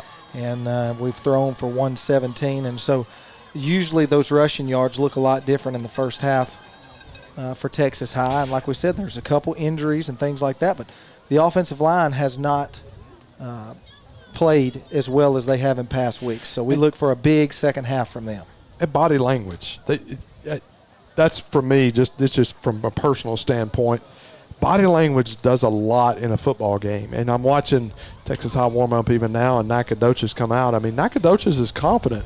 When you're tied with, looks like the future district champs or a share of the district championship, and you're the 4 seed coming out of this district, hey, this is something special. You're 7-7. Those coaches are going in at halftime going, guys, let's just keep it close and see what happens in the fourth quarter. Their body language is a lot better. They've just got a little bit more want to in their step, where Texas High just right now looks a little flat. But I do expect that to change at the beginning of this half. But here's the deal. In life and football and everything, you can't blame the outside things for what's happening internally as far as weather and all that. You've got to overcome those external things to win the internal battle within yourself. Yeah, and you talk about somebody that's got a little pep in their step. What about number 8, Reed Boyette for the Dragons? You talk about somebody that came out in the first half hot, and he has come off the field and just been excited after almost every possession. Even though they haven't scored, they've looked really good, and that guy is pumped up right now. So look for him to come out in the second half and lead his team down the field. And man, I'm telling you right now, Texas High, it is their ball game. It is their ball game to come out and either set a statement right here from the beginning of the second half, or Reed Boyette may have another couple possessions to come off the field excited about some things. So Coach Allman, who is here at Nacogdoches, he's in his second year. Took them to the playoffs last year, and got a chance to get them back there. The year, I think there was 4 or 5 years before that, there wasn't even a chance of them going to playoffs. So he's really rebuilding this program. His last stop was at South Lake Carroll, and now he's here at Nacogdoches. Been here, like I said, this is his second year, and so Texas High has gone to this new formation as we begin the second half. Hernandez is in to kick it off. They've gone into this new formation on the kickoff. And so here we are. We are underway. A little squib kick. It's going to be fielded at the 23-yard line by number 13, Damari Weaver. Weaver's going to be brought down at the Dragon. I'm trying to see a ball spot. It's hard to see. at the 37-yard line. 38-yard line. I apologize, folks. These numbers are getting us tonight. I know it. So yeah, Lathan Ragland was in on the tackle there. So here we go. Texas High's defense is once again back on the field, and so we're going to see what happens here. I look for them to make a statement one way or the other. There's going to be a statement made on this opening drive. Comes into two backs and going to hand it off to number 33, Braxton Jones, and he's going to be met immediately. Yeah, by number 10, Clayton Smith, and a host of other Tigers. There is a flag down. The official on the other side is going to call a false start on the play, and Coach Stanford is going to decline it, and it looks like it's going to be second down and about 20. Excuse me. No, so I had the same thing. So, folks, if you're watching, you can see the Texas High coaching staff. They look like they look like markers. They do like the down markers, and they look like maybe the road construction crew out on the road. But you can see them, every one of them on the sidelines. Great looking jackets tonight. But going to bring up second down and 15. They're going to come out in this split set, and he's going to Dexter is going to be handed off to Dexter. He's going to be met immediately. Going to bring up third down and long. And as we said, that Texas High defense come to make a statement in the second half. Yeah, number 41, Derek Brown, right there on the tackle, and we just saw in that play them get more excited on that one play than we saw them the whole first half. And so, just like we talked about at halftime, them to come out, make a statement right here and see if their attitudes have changed and if they were a little more up-tempo like they are, like we usually see them every week. And right now they're coming out, and the first two plays of the second half, they've shown that they're trying to get back to playing like they normally do. Ball on the 28-yard line, going to be third down and 20. Boyette's going to roll out to his right and is going to it's going to be intended for Elder, but it's going to be incomplete. Ball was overthrown. Going to bring up fourth down. Yeah, and that's a nice play by number 4, Jalen Jones there with some other defensive secondary backs. And they're excited out there right now. We usually see those white shirts out there and white helmets flying around. Everybody's excited. Jackson Halter's getting everybody pumped up, and they came out and made a statement right here like we were hoping they would, and the defense is here to play in the second half. Yeah, I just saw Finley skipping around on the field, and that's pretty special. Trey Roberts on the carry. He's going to take it in. Looks like it's going to be a touchdown Tigers, but there is a penalty flag on the play, and so it's going to come back. So he called a fair catch, so I have a feeling that it's going to be obviously it's going to come back. I guess you call that a delay of game on that. Well, I think he was waving his the other guy that was deep with him. I think he held his hand back at a backwards motion, letting him know he was going to catch the ball. But whenever you are receiving a punt or a kick like that, whenever you make any motion in that direction with your hand, they're going to give you the benefit of the doubt that you're calling a fair catch. Yeah, and it's for the safety of the player. That's exactly right. So I think even though he was not calling a fair catch, I think that's what they're going to call on him. And I know he's not on offense, but he's walking off the field, number 21, Halter, looking at the offense, getting them pumped up. Like right now, we've got to go make a statement. And this is why Texas High is where they are, when they got senior leadership like Halter to get his team going, hey, we're fixing to move the right direction. Let's do this right now. That's right. And did you see him when he took that helmet off? I mean, who would not get excited when someone's got hair like that? I mean, I just wish I had hair like that. Yeah. I'm just hoping Josh writes that in the paper tomorrow. Jackson Halter makes half his tackles because of his hair. That's the headline. That's right. That's right. The difference between Texas High and Nacogdoches was the hairdo. That's it. That's it. As you can hear, the Nacogdoches band has returned to the field. And so here we go. 1st and 10 for the Tigers. Ball spotted on the 36-yard line. Going to fake the handoff, and it is going to be intercepted. It's going to be a pick 6 for the Nacogdoches Dragons. And that's definitely not the way that the offense wanted to come out here in the second half. That was number 4, Dylan Williams, who just sat in the flats. And Brayson McHenry never looked him off. He turned and he just threw the ball out there and never saw Williams there. Threw it right into his numbers. He picked it and took it back for 6. Definitely not the way they wanted to come out. So number 35 on the kick for the Dragons. And the kick is up, and kick is going to be good. So with 10:03 left in the third quarter, Nacogdoches 14, Texas High 7, and that is Grayson McHenry's 3rd interception of the year, first pick 6 of the year. So not the way, like you said, both defenses coming out and making a statement, but one of them gets the points on the board.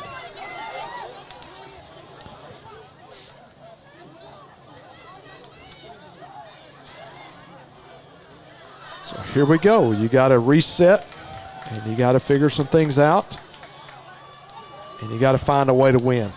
These close games, this is what builds you and gets you ready for the playoffs. You've got to take these games seriously, and sometimes you could call this a trap game. You know, a lot of times you're going to use that term as a trap game out of the Tiger success, but if we're not careful, it's going to be a trap game. Yeah, and look, every week, I mean, everything's not always going to go your way, you know, and Texas High's ran into minimal adversity this year as far as someone having the upper hand on them. And they're running into that right now, and this is going to be good to see how they battle back. Yeah. When someone slaps them in the face a little bit. Yeah. So if you're wondering what happened there, Rogers calls for fair catch. Even though Guy Johnson caught the ball, if one person calls for fair catch, it is a dead ball at that spot where it is caught. So it's going to be 1st and 10 for the Tigers with 10 minutes left in the third quarter. Once again, if you're just joining us, we don't have the clock on the screen, got some technical issues. We hope to have that fixed for you by next week, but we will try to keep you informed on how much time is left in the ball game in each quarter. McHenry comes back out. Looks like Witcher is going to be in the backfield. Going to hand the ball off. No, that's not Witcher. That is going to be Braylon Stewart. Stewart is back in the game. This could be a difference maker. So welcome back, Braylon Stewart. It was nice to see that number 2 getting that ball. That's back right. there. We hadn't seen him in a couple of weeks, and we're not used to seeing that. So this could be a difference maker. Stewart gets the carry, takes it to the left side, and he's going to break free. He's going to be at the 40. It's going to be brought out of bounds at the 37-yard line. Going to be 1st and 10 for the Tigers, and that is what the Tigers have needed all night long. And you just got done saying it. He may be a difference maker, and then his second touch of the game, he takes it for, 20 or 25 yards. And so he, right then on the second play that he's back in, becomes a difference maker very quickly. So he was in protocol, and so he set out the number of quarters he's got to set out. He takes it once again, going to bring it to the right side, going to cut it back to the left, and he's going to get a block, another block. It's going to be a blindside block, and they're going to get it there. I mean, there's laundry all over the field. I don't think there's a flag left in an official's pocket. So there's going to be going to march it back. Going to be a personal foul. I look to see it probably be about a 15-yarder. It definitely was not a block in the back, so I hope they don't call it a block in the back. I hope at least they're calling it a blindsided block or a hit on a. Yeah. They are going to call a block in the back, and they're going to call a personal foul.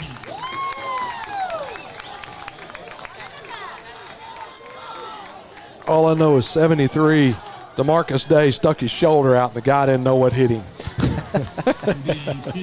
There was multiple offensive linemen that peeled back and laid some good blocks there. But great example of what we've had all night long. Get a big play. He turns that into runs across the field and gets 1 yard, but now it's going to be 1st down and 25. So McHenry back to pass. He's going to get Trey Roberts. And he's going to be run out of bounds going to get some of that penalty yardage back. It's going to be 2nd down at the 41-yard line. He's pushed out of bounds at the driving 41-yard line. Clayton Smith comes in the game. Second down and 14 for the Tigers. I love how they sneak in. I wouldn't be on that. surprised to see them go for a ball here to Clayton. Looks like he's got the size difference on the cornerback, number 3, Gardner. Double coverage. Going to go deep to Clayton. Clayton's it's going to be just overthrown, and we're going to have a defensive pass interference call. Looks like on Terrell Gardner there.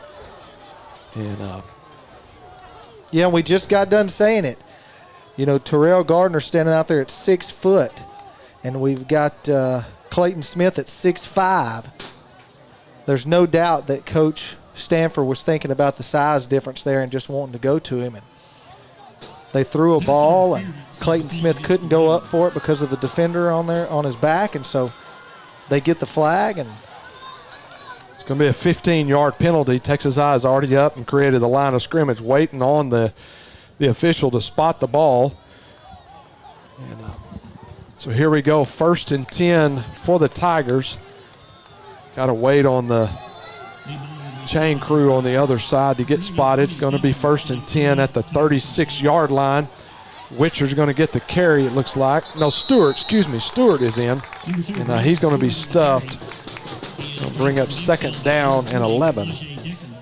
Yeah, and that was number 40, Kamaje Deckard.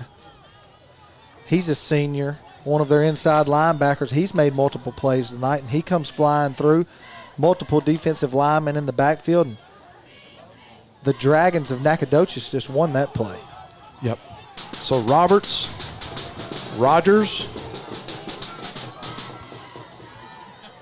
on the high side. And he's going to hit Sellers. Sellers across the middle.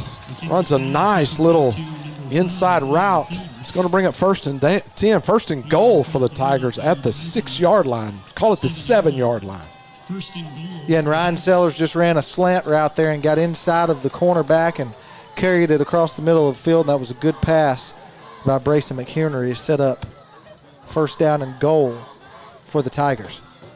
Tell you what, Sellers, that's been a bread and butter play all year long. Stewart gets the carry, going to take it to the left side. He's going to be wrangled down by the Dragons. It's like number 40 on that. He gets up from that going, should have had that in there. Should have just ducked my head and got in there. He's going to go out, and Witcher's going to come in. We're brought down by number 40, Deckard there. 2nd and goal. Ball at the 3-yard line. Flag on the play, false start on the Tigers. And Eric has told us multiple times throughout the game, but we do apologize for not having a play clock or a game clock tonight for you. And so we are in the 3rd quarter. Nacogdoches leads Texas High 14-7. And there's 7 minutes and 10 seconds left to go in the quarter. We will try our best to keep you updated on that time. As the clock is running, we're down to 7 minutes. It's been a very quick game tonight. McHenry back to pass, and he's going to go for Clayton Smith. And Clayton Smith is going to one-hand catch for a Tiger touchdown. There is why he is a Division I recruit right there. That has got ESPN written all over it. You've got to send that play in, Frank. The guys in the booth don't even know what to say. We don't have our replay capability tonight, but I tell you what, that's going to be one that you will see on social media and possibly on Sports Center, because that was a man catch. So with 6:50 left in the 2nd quarter, Texas High ties it up at 14. Hernandez got hit on the play, but he remains perfect on the year for PATs. And Dotson was in to hold, and Lavender was on the deep snap, so that's a big switch there. But man, great job by Trey Lavender.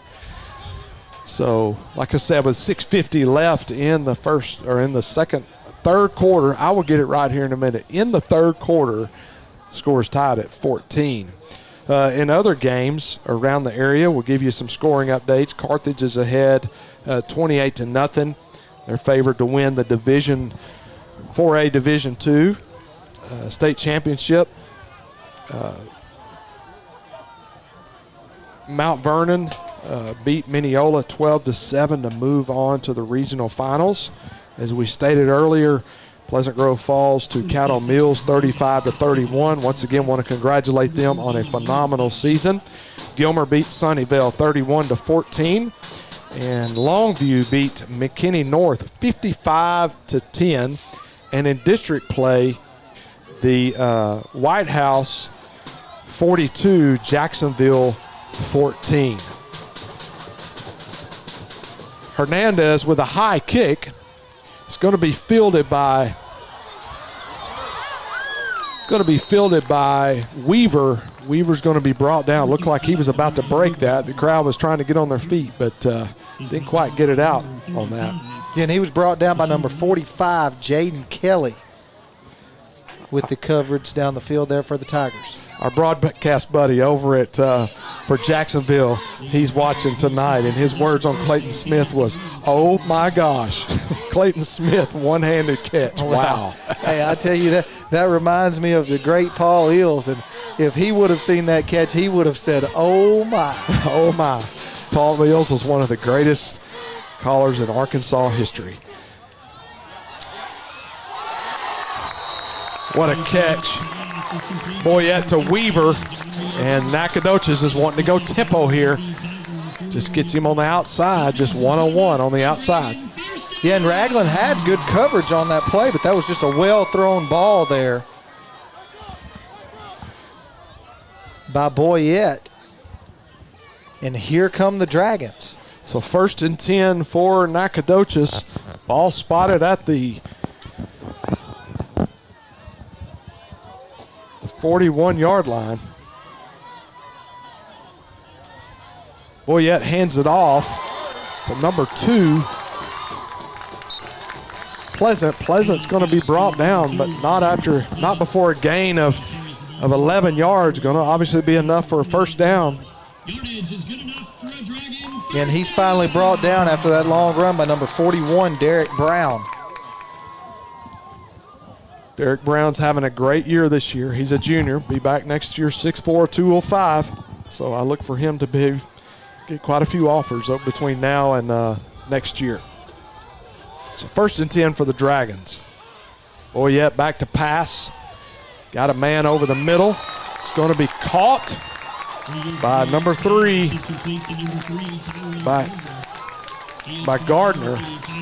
And man, the Dragons have got a nice drive going. Yeah, that was a nice catch by number 3, Tyrell Gardner. And he was in double coverage there with LaJonte Reitner and Caleb Arnold, and that was just another well-thrown ball by Reed Boyette. And this is the first time that Texas High has seen this kind of pressure from a hurry-up offense that's just been successful play after play. All-out blitz. Boyette throws, and it goes over. It's intended for Gardner, but he overthrows it. Of course, if you get pressure, you can't beat pressure sometimes. Yeah, and he had a lot of pressure coming from 33, Alex Hines, on that play. He's going to come off the field now. Number 27, let me see who that is here. Tyson. Javarius Tyson is going to come back on.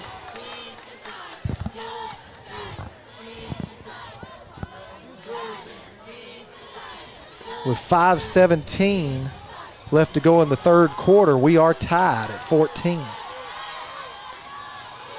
Boyette on the pass, gets it out to Carter.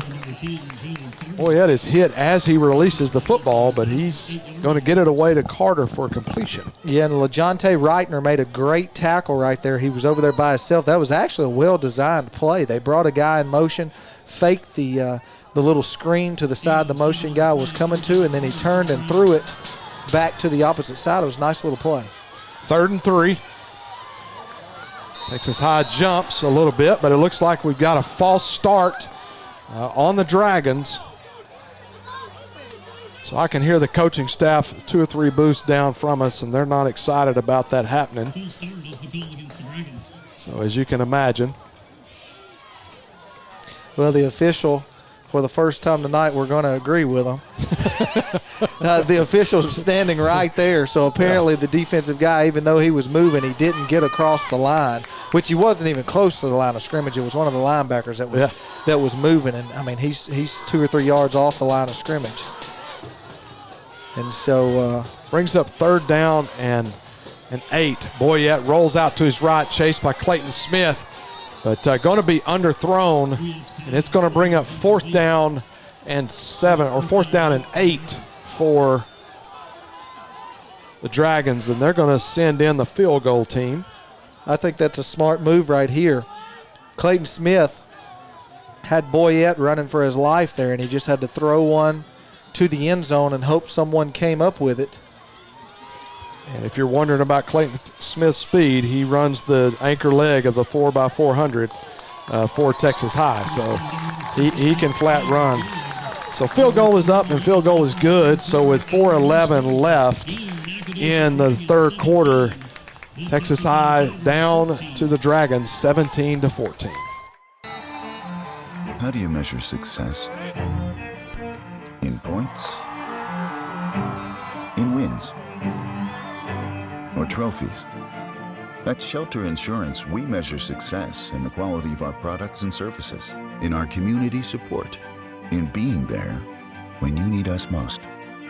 We're your shield. We're your shelter. For auto, home, life, or business insurance, see Shelter Agent Brian Bolt in Texarkana.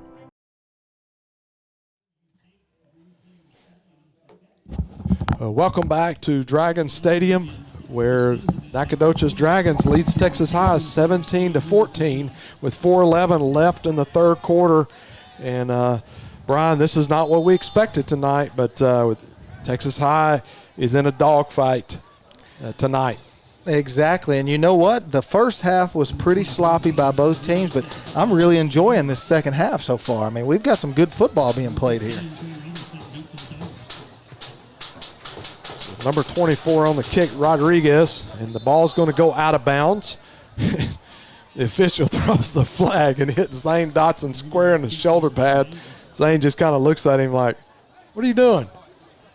So, on an illegal procedure, ball went out of bounds, so going to be 5 yards from the spot of the foul. Texas High will take over, 1st and 10. Do you remember a few years back when refs were throwing flags and they actually hit some players? Yes. Like in the face, in the eye? And hit the guy in the eye. It just about cost him his career for I think it was Cleveland Browns. And of course, he ended up suing that referee. And anyway. Did he get anything? I don't know, but I remember that flag hitting him right square in the eye and falling through his face mask. So McHenry back in. Stewart back in at running back. Hands it off. Stewart's going to go up the middle. Going to have a gain of 1. A very short one. He's going to have a gain of 1. And he's brought down by number 33, Braxton Jones. It's just great to see Stewart back in playing after his injury a couple of weeks ago. So we got Rogers, Sellers, and Trey Roberts. Ball intended for Trey Roberts, and it's going to be caught. He's going to break free, but it looks like he's going to be just short of the 1st down. Stepped out of bounds at the 39-yard line. So it's going to bring up 3rd down and 1 for the Tigers. Yeah, what a great pass and catch there. McHenry got it out quick, and Trey Roberts just used those strong hands to go up and get that ball and battle the cornerback over there, Tyrell Gardner. And that time Roberts won the battle and almost got the 1st down. He stepped out of bounds about a yard short, but Roberts had great body position on if I've got number 2 in my backfield, I feel pretty good right now about picking up the 1st down. Put in the H-back, going to have enough for the 1st down and then some. It's going to be brought down at the 45-yard line of the Tigers. So it's going to bring 1st and 10 at the 45. Yeah, number 52, Stacy Whitaker. brought him down, but not after a first down. Caden Miller in at H-back. McHenry back to pass. He's got wide open Caden Miller and overthrows him. Caden absolutely ran a phenomenal route, but McHenry just overthrew him. Yeah, number 2, Lundarius Pleasant, fell down in his coverage and ended up having the receiver running wide open, and McHenry just could not get it to him. So they sneak Smith back in. Yep, they bring in Clayton Smith again over there on the 6-foot Tyrell Gardner. So let's see if they go to him again. Handed off to Stewart Patient running. A lot like Le'Veon Bell there. Did you see that? Yeah, he just got those guys out in front of him. That's big number 75, Colin Shelley. Number 73, DeMarcus Day. Number 77, McCullough. And they get out there. So here we go. 3rd down and 3. Bring Witcher in at running back. He cuts it back inside. Going to have enough for the first down. And going to have a gain of somewhere around 5 yards, 6 yards. But he's going to have enough for the first down. Going to be 1st and 10 at the 38-yard line. So our man Matt Montgomery over in Jacksonville texted me a while ago. He said he's watching us on the big screen at his house. So, hey, we made it big time. We're on this big screen. Right. You know? It's all this money we make. That's right. That's right. McHenry hands it off. Stewart with the carry. Stewart's going to carry. Going to be met in the backfield, but he's going to get a gain of 2 yards on the play. Yeah, with 1:58 to go in the 3rd quarter,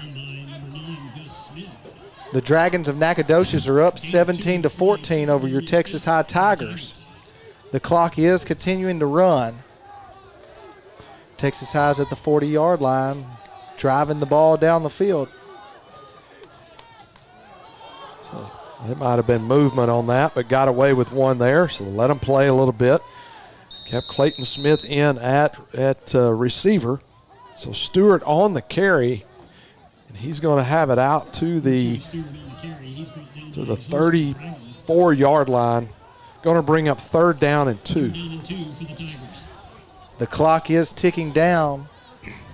We are at 1 minute and 10 seconds to go in the 3rd quarter. Got one-on-one coverage out on Clayton Smith. Yeah, they don't have a safety over the top. There is a safety over there, but he's not going to be able to get over the top. So I believe the ball may be going that way. It is not. Stewart handed off, and Stewart cuts it back. He had enough for a second, but he cuts back inside. If he kept cutting, so he had a loss of 1. It's going to bring up 4th down and 4, and I look for Texas High to go for it here.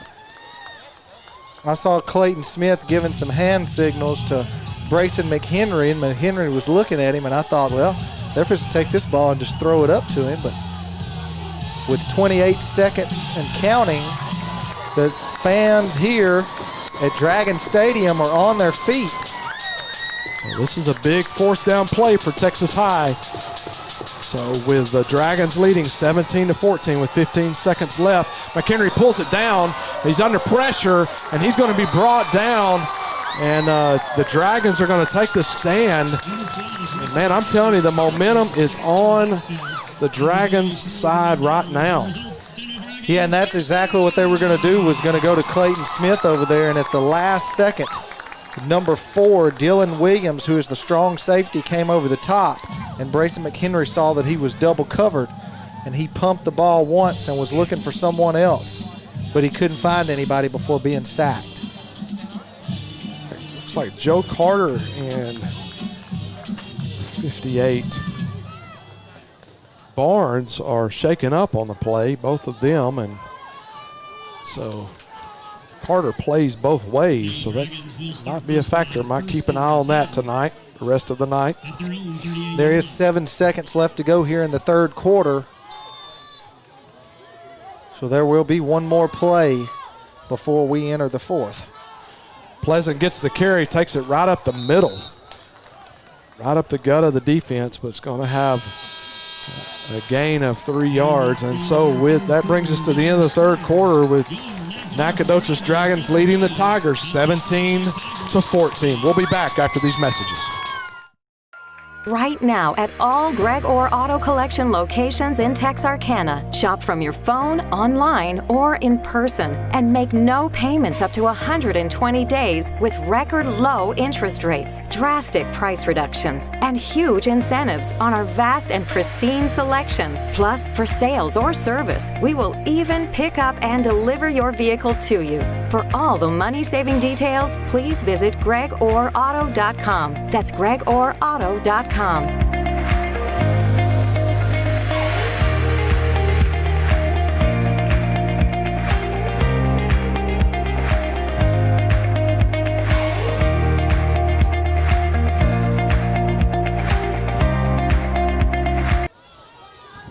Boya gets a snap, fakes the handoff, and just going to throw it away. Great catch, Coach. You're on the sideline. So it's going to bring up 3rd down and 8 for the Dragons. So Texas High defense needs a big stop here with just the beginning of the fourth quarter with 11:55 left in the ball game. So and I know maybe you're just tuning in and you're probably as shocked as we are, but Nacogdoches Dragons have absolutely come out to play tonight. They are hungry for that playoff spot, and if they can pull this game out tonight, it should secure their spot into that 4th spot out of the district. Pass was intended there for number 6 Elder. Yeah, and almost an interception by 2 different Tigers. Number 41 Derek Brown. And let's see, that's number 32. Let's see who this is. Michael Thomas is in the game out at cornerback. And he almost came up the first play that he's been in and Trey made an interception. Trey Roberts and Caleb Arnold back deep. Looks like it's going to be over Caleb's head, and he's going to let that ball roll into the end zone, and fortunately it gets into the end zone, and so it's going to be 1st and 10 at the 20-yard line for the Tigers. Very fortunate there that took a bounce and made it to the end zone. I thought when it went over his head that it wasn't going to have quite enough to get there, and they were going to be pinned deep in their own territory, but they are going to get it out to the 20-yard line, and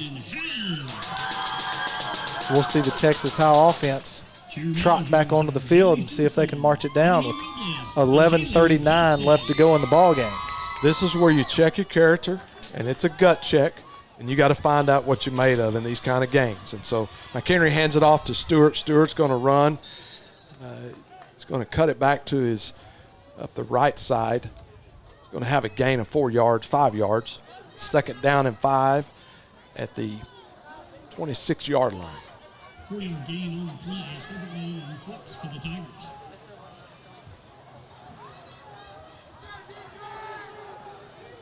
So a correction, that is Witcher in at running back, so I apologize for that. Witcher gets the handoff once again.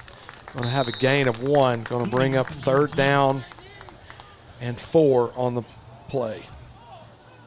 Number 13, Witcher on the carry.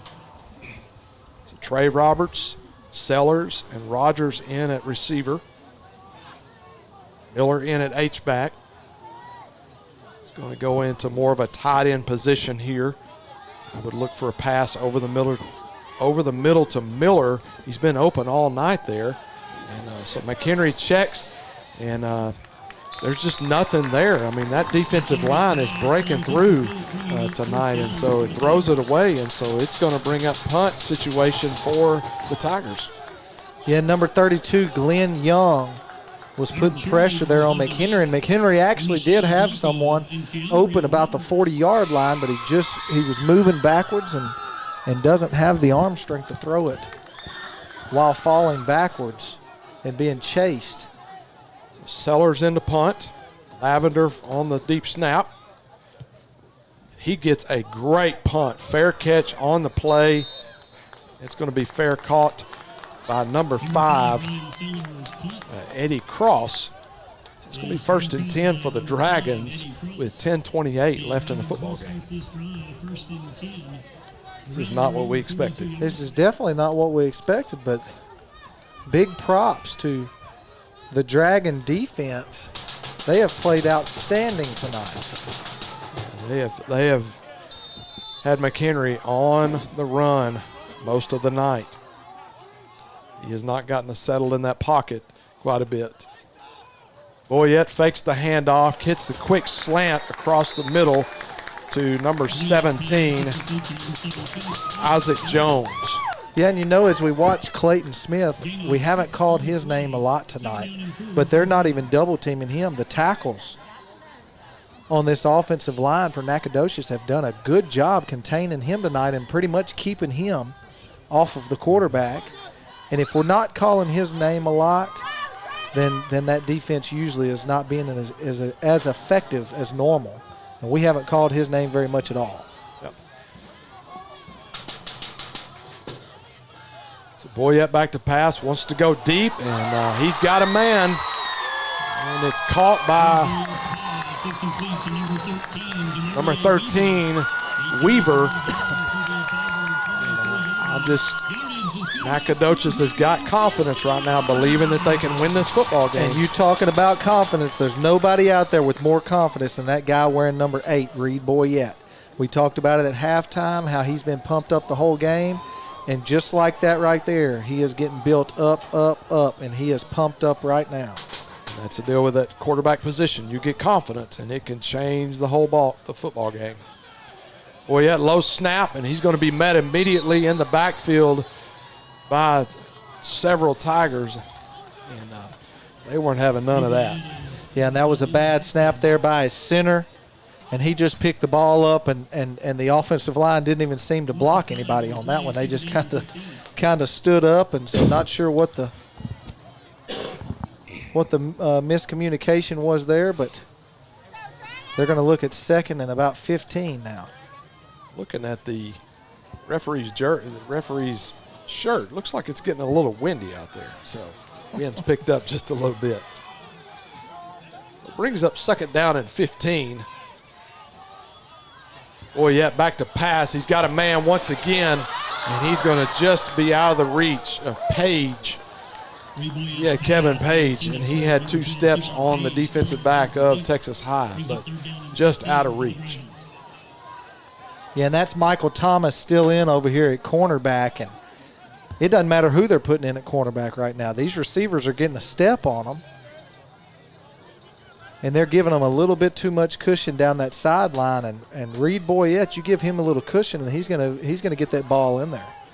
8:29 left to go in the 4th quarter here. We've got a tight ball game.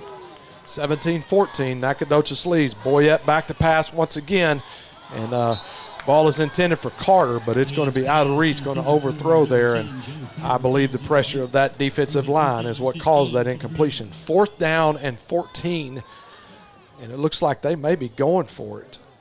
Yeah, and the defensive line got some good pressure on Boyette there and made him throw it just a second before he wanted to, and Jalen Jones, number 4, the free safety for the Tigers, was there with some good coverage.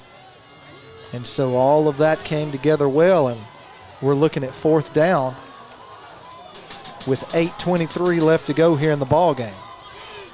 Look for Boyette to pass once again. He's going to have a lot of, and he's going to be sacked, going to be brought down. Big play by none other than 21, your man. That's right, and Clayton Smith and Derek Brown came off the edges, and the quarterback Boyette had nowhere to go. And who else there to clean up the mess but number 21, Jackson Halter. So the Tiger offense is going to take over on downs at the 31-yard line, and this is the time that the Texas High's got to say, this is our ball game, and we're taking over with 8:17 left in the game. You've got to get a score right here. Yeah, this is a time when that momentum swings. Your offense needs to come out and have a little bit of urgency, but not too much to where you come out and make careless mistakes.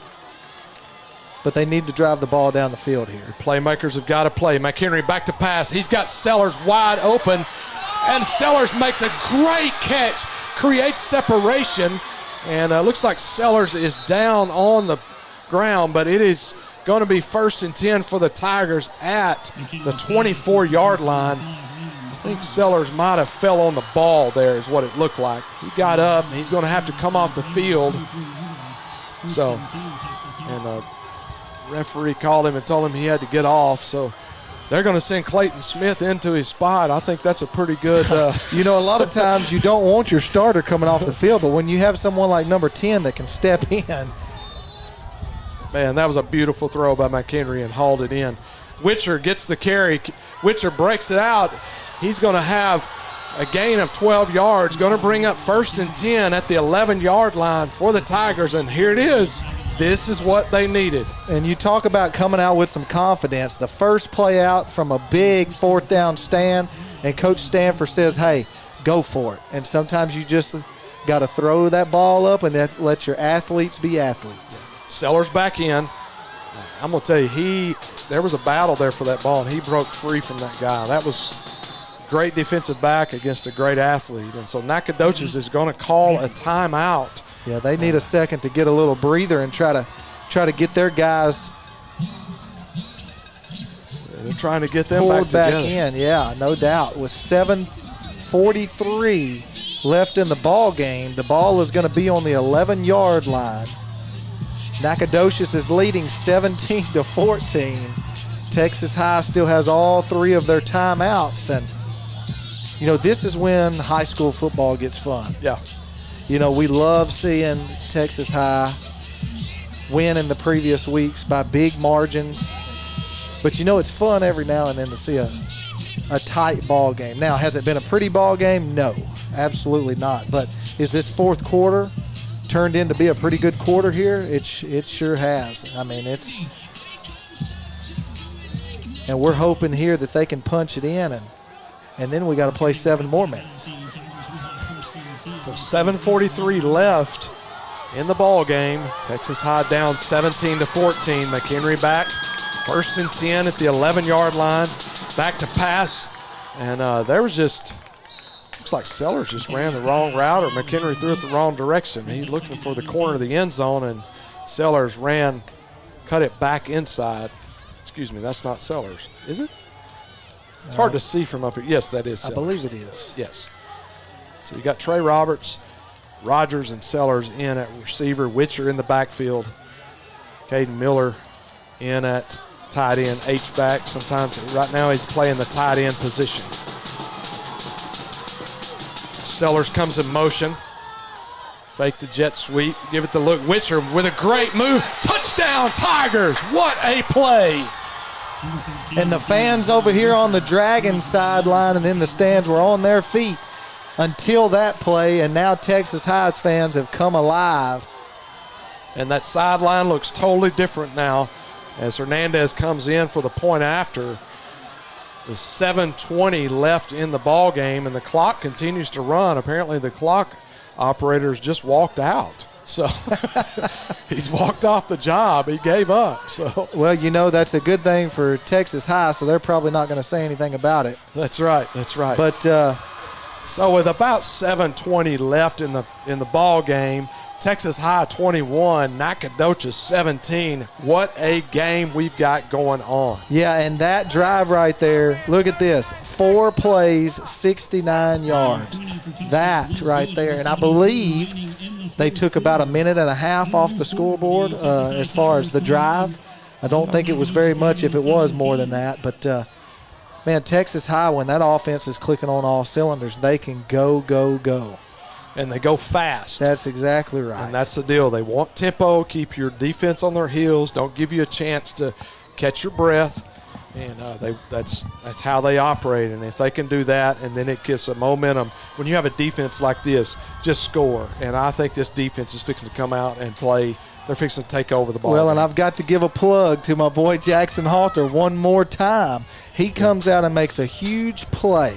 And he's pumped up coming off the sideline, and that right there sparks the offense to come out, hit a big play, and then punch it in. I'm watching Clayton Smith over there, who's team captain, and I'm sure Halter is too. We just don't know at the beginning of the game, but those two guys are saying, listen, right here is where we close it out, and let's take this game in hand. High kick by Hernandez, fielded at the 20-yard line, and there is going to be a great hit there.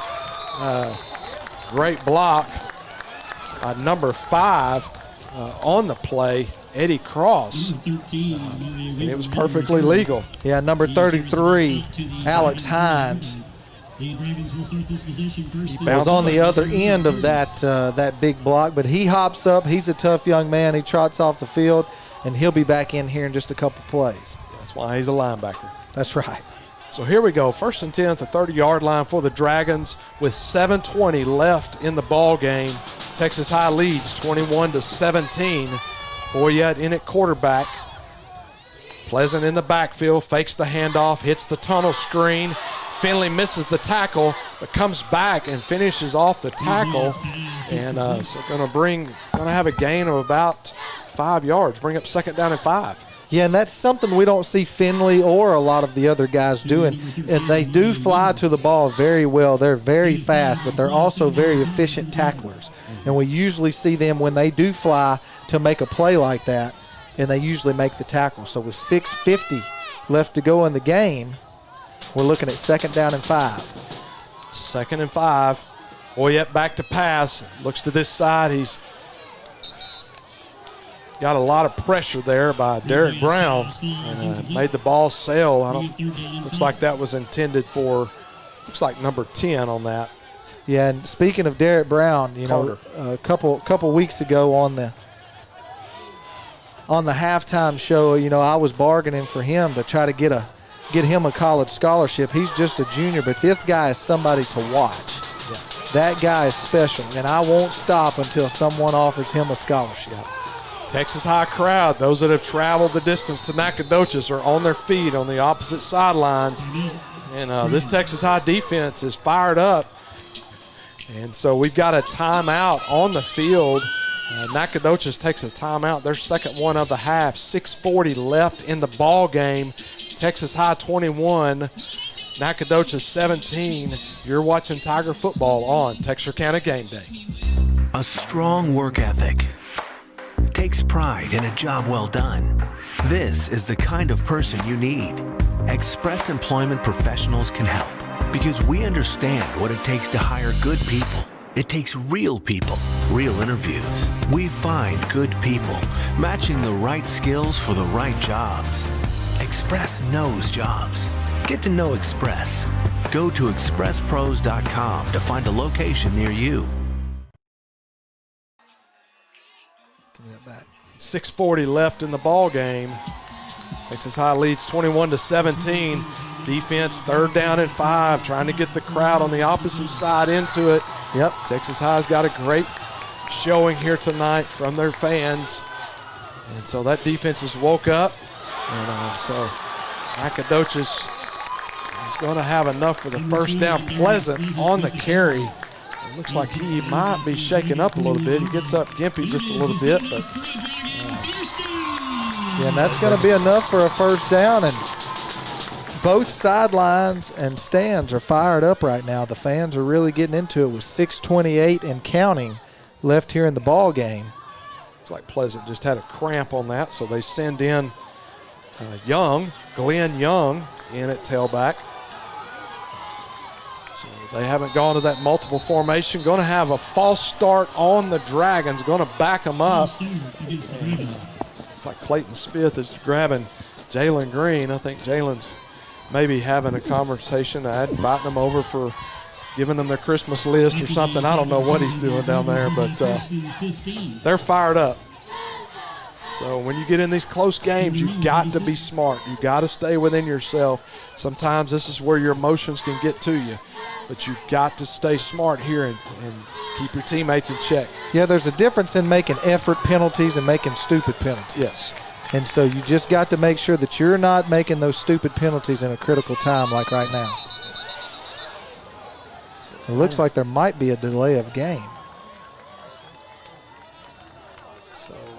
Delay of game against the Dragons, going to back them up another 5 yards. So it's going to bring up 1st down and 20. You get a big 3rd down play, and now you're back to where you started, 3 plays ago. And that's not a good way to try to win a football game.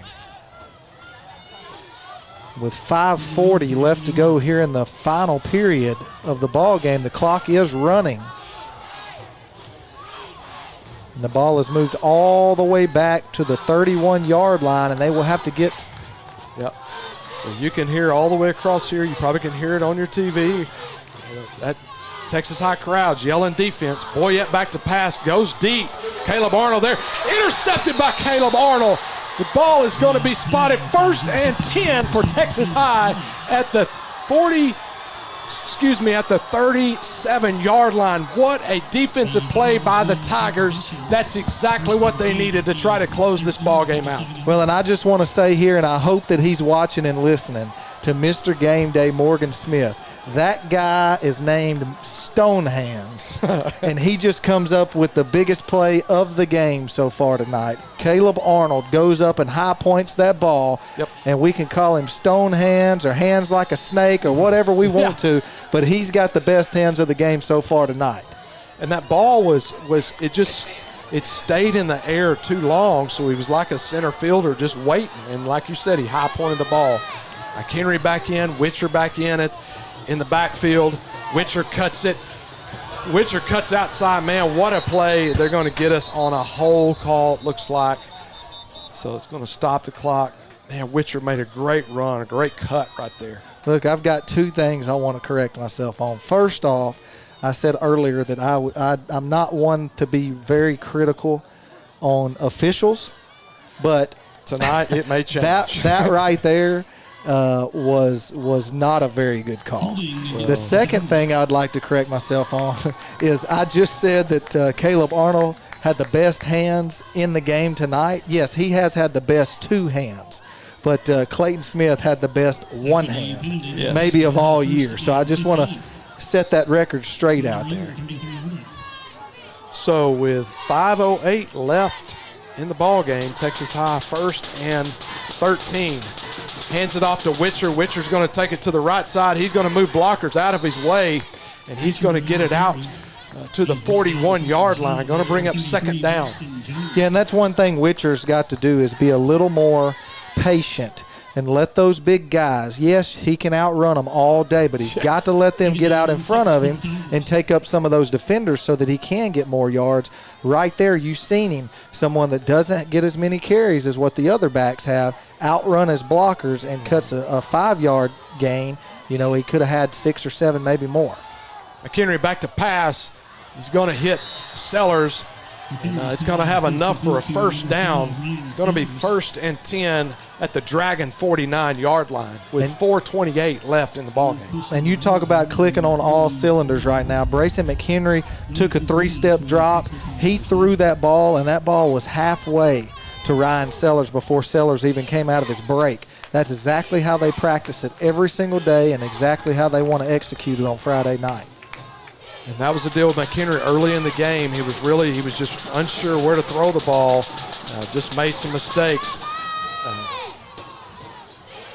So Witcher with a tough run up the right side. They faked it, made it look like a jet sweep to Sellers, but Witcher gets it out. Going to have 2nd down and trying to see where they're going to mark that. It's going to be at the 36-yard line. Going to be 2nd and 5. Yeah, and big number 74, Brioski Finley Warren, the junior center, was out front leading the way on that play. When you're 6'3", 300, that's a big leader to have in front of you. All you got to do is get behind him. That's right. So Witcher still in it, running back. So hands it off to Witcher. Witcher, the defensive end, overruns the play. Witcher's going to break free. Sellers out in front blocking, and Witcher's going to be brought down at the 24-yard line. Going to be Texas High 1st and 10. This is how you finish off a game and say, we are here to win the ball game. They finally woke up. That's exactly right. That's exactly right. And going to have a penalty flag on the play. They're going to probably say holding. And again, I didn't see that one, but we're Definitely not on that side of the field. Now, the last one, we are on this side of the field. Well, that officiating crew will probably not get a Christmas card from Coach Stanford. I can promise you that. Now Or look, from us, me, now or look, you. I see him down there. He's looks like he's very happy with the fellas. Yeah. Second down and 9, so that did not cost Texas High as much as it could have. That's So we right. got second down and 9. Looks like Clayton Smith might be coming in the game here in just a second. Yeah, they usually bring Clayton Smith in on third down. And so Clayton's getting down there by coach just in case they have a third down come up here and they can slip him in the game. 3:27 and counting left in the ball game. Ball snapped a little bit to outside, and McHenry recovers, gets it out to Witcher. Well, they're going to mark him for a first down. Witcher's going to have a first down. That's the best call they've made all night. That's exactly right. I think that was a little makeup call because I don't know if he actually got to the first down marker, but he gave it to him. And with 3:17 left to go in the ball game, the ball is going to be on the 39-yard line. Let's see, maybe 38-yard line. And Texas High's marching the ball down the field again. A score right here would put it out of reach. And once again, officials, the hard part has been this year is to get officials. There's just been a shortage all year. And so Witcher's on the carry, but he's going to be brought down immediately. He's going to get back to the line of scrimmage, second down and 10 with 3 minutes left in the ball game. Yeah, Josiah Smith, number 66, made a good play right there to break through and hold him to no gain. So it's going to be second and 10 with 2:55 to go. And if you are tuning in right now, you're going to see Texas High's offense moving very slowly. They're going to let every second tick off of that play clock before they snap the ball because they're wanting to run this clock down as far as they can get it just in case they don't score. Looks like Texas High is going to take a timeout right here. So there was a little confusion on the alignment. So they're going to take a timeout with 2.5 minutes left in the ball game. Texas High leads 21-17, and this is not the ball game we expected, but it doesn't matter what it takes. You got to come out of here with a win. That's right. This is a big game for them, regardless of the record, but just for them to face some adversity and see how they fought back here in the second half. They really need to punch this ball down and drive this ball down and punch it in here to put the game out of reach. And if you saw the dance moves in the booth right now, you would understand why. I'm telling you, man, Eric Aiken is not a professional dancer. I'm telling you, Frank can flat break it down. So, our man Josh over here, he's broke.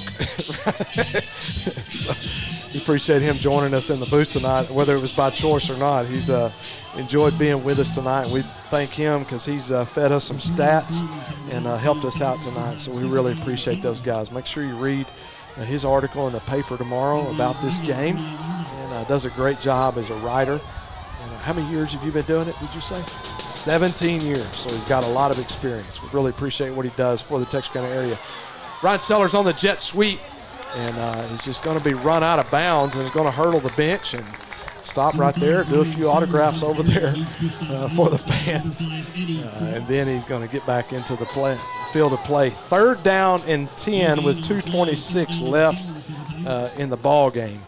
You know, right there, I think you try to stay in bounds if you possibly can. If you can't get yardage, just go down. And it's hard to teach a kid that. Yeah, you just want to try to follow your blocks, and in this situation, you want to make sure that you turn it upfield and get all that you can get. But yes, you do want to stay in bounds there. So I'd expect 4-down territory for Texas High. McHenry, a fumble on the play, and it's going to be recovered by Young. Excuse me, 4th down. Texas High gets it back. Wow, what a recovery. What a recovery. That was Witcher got back on that, and that keeps the clock rolling. And with 2:20 and counting left in the ballgame, going to get it under 2 minutes. Now Nacogdoches is going to take a timeout. I believe, yes, timeout. It's a final timeout for Nacogdoches. It's going to be 4th down and 12. At 12 yards, and so we're going to see what happens here. 2:13 left in the ball game. Yeah, and if you're just now tuning in, you're tuning into the best part of the game. It was raining to begin the game with. It was a sloppy first half for both teams. I think we went into halftime tied up at 7. Is that right? Yes. And came out the second half, have had a few touchdowns scored here, but has been a really, really good second half. And Witcher right now, so far, he's had 25 rushes for 129 yards. And so Witcher is playing well tonight. We've seen a little bit of Braylon Stewart. And with Anderson out for the year. Right. That's what you're looking for. You've got to have somebody on a good team, you've got to have somebody step up. And if Witcher can be that guy, that helps them even more. So Sellers is going to punt it, try to pin him deep, and I believe that's a great decision by the Tigers. And what a punt. Going to go out of bounds or right at the 12-yard line. They try to get it to go down a little bit. That's not going to work there, fellas. Who is that? Let's see, number 45, Jaden Kelly. Man, what a smart move. Yeah. He thought he could slap the ball toward the goal line. Well, 81 Lavender was over there probably telling him to do it. So. Slap it. So, I bet you, I can't see him from here, but the Tiger King is in the middle of that crowd over there with every cowbell We can't possible. see him, but we can hear him. So he's over there with every cowbell possible. That's right. You talk about number one fan. Billy Lavender loves these Texas High Tigers. And partner, I'm going to tell you, it's 7:30. We're usually just now starting, and we're fixing to finish up this football. That's right. That is right. 2 minutes and 7 seconds left. With the Dragons down 17-21. Quick pass out to his left side, and we can hear the coaching staff up here saying, hurry, hurry, hurry, trying to get it running because no timeouts left, so clock is running. Boyette back to pass, going to try to go deep, and it's going to be just off the hands of Page. And going to bring up third down and 5. Yeah, number 4, Jalen Jones came in, and the receiver there, Page, was bobbling the ball there and almost was going to make a spectacular catch. Jalen Jones came in and lodged it loose there, and it's going to be 3rd down and long with 1:43 left to go in the ball game. Boyette once again back to pass. He's going to have enough for a first down, Jones on the catch, going to be run out of bounds, which is going to stop the clock with 1:37 left. Yeah, and he was ran out of bounds by Javarius Tyson, number 27, one of the linebackers, and that's going to be a first down for the Dragons, and Texas High needs to come up with a big stop here. So don't look for any handoffs, look for quick throws. Looks like a great tackle there. Weaver on the catch. Yeah, number 22, LaJonte Reitner. He's almost always a sure tackle, and as the clock ticks down with 1:20 left to go in the ball game, they rush back up to the line. So it looks like Coach Stanford's over there wanting a holding call. Got a lot of holding happening, and so we're going to have pass interference on the other side. It's going to be intended for Weaver. It looks like. Yeah, they were trying to go for a little stop and go on the sideline over there. And actually, LaJonte Reitner was in coverage. He actually didn't stop the guy and intentionally interfere with the pass. But when the guy stopped, LaJonte stopped, and they when the receiver tried to take off again, he just ran into the cornerback there. So whether he meant to or not, he stopped the receiver from continuing on his route, and so the flag was thrown, and going to be first down. A little stop and go there. Clayton offsides, got a free play on the play. And so going to be broke up. Pass was intended for Williams, but as a free play as Clayton was offsides. Smith was offsides. I'll get it out in a minute. Too many names and numbers. So we've got 1:03 left in the ball game. Once again, Texas High leading 21-17, and this is not what we expected tonight. And it's going to be an offsides penalty. Yeah, both fan bases are getting on their feet. We've got 1 minute left to go. And speaking of penalties, Texas High has had 15 penalties for 122 yards tonight. Well, that'll cost you a lot. Boyette, low snap, back to pass. It's going to stay inbounds. The clock we're going to have enough for a first down, so it's going to stop the clock. Weaver on the reception. It's going to stop the clock momentarily until they can get the ball stopped. But their clock operator let the clock run a little while longer, and so now the clock is going to. The clock operator isn't doing a good job. That's not good whole field advantage. That is we not. like it. So pass is going to be broke up, intended for Weaver once again. Yeah, that was almost a big catch across the middle, and he was guarded by number 7, Caleb Arnold.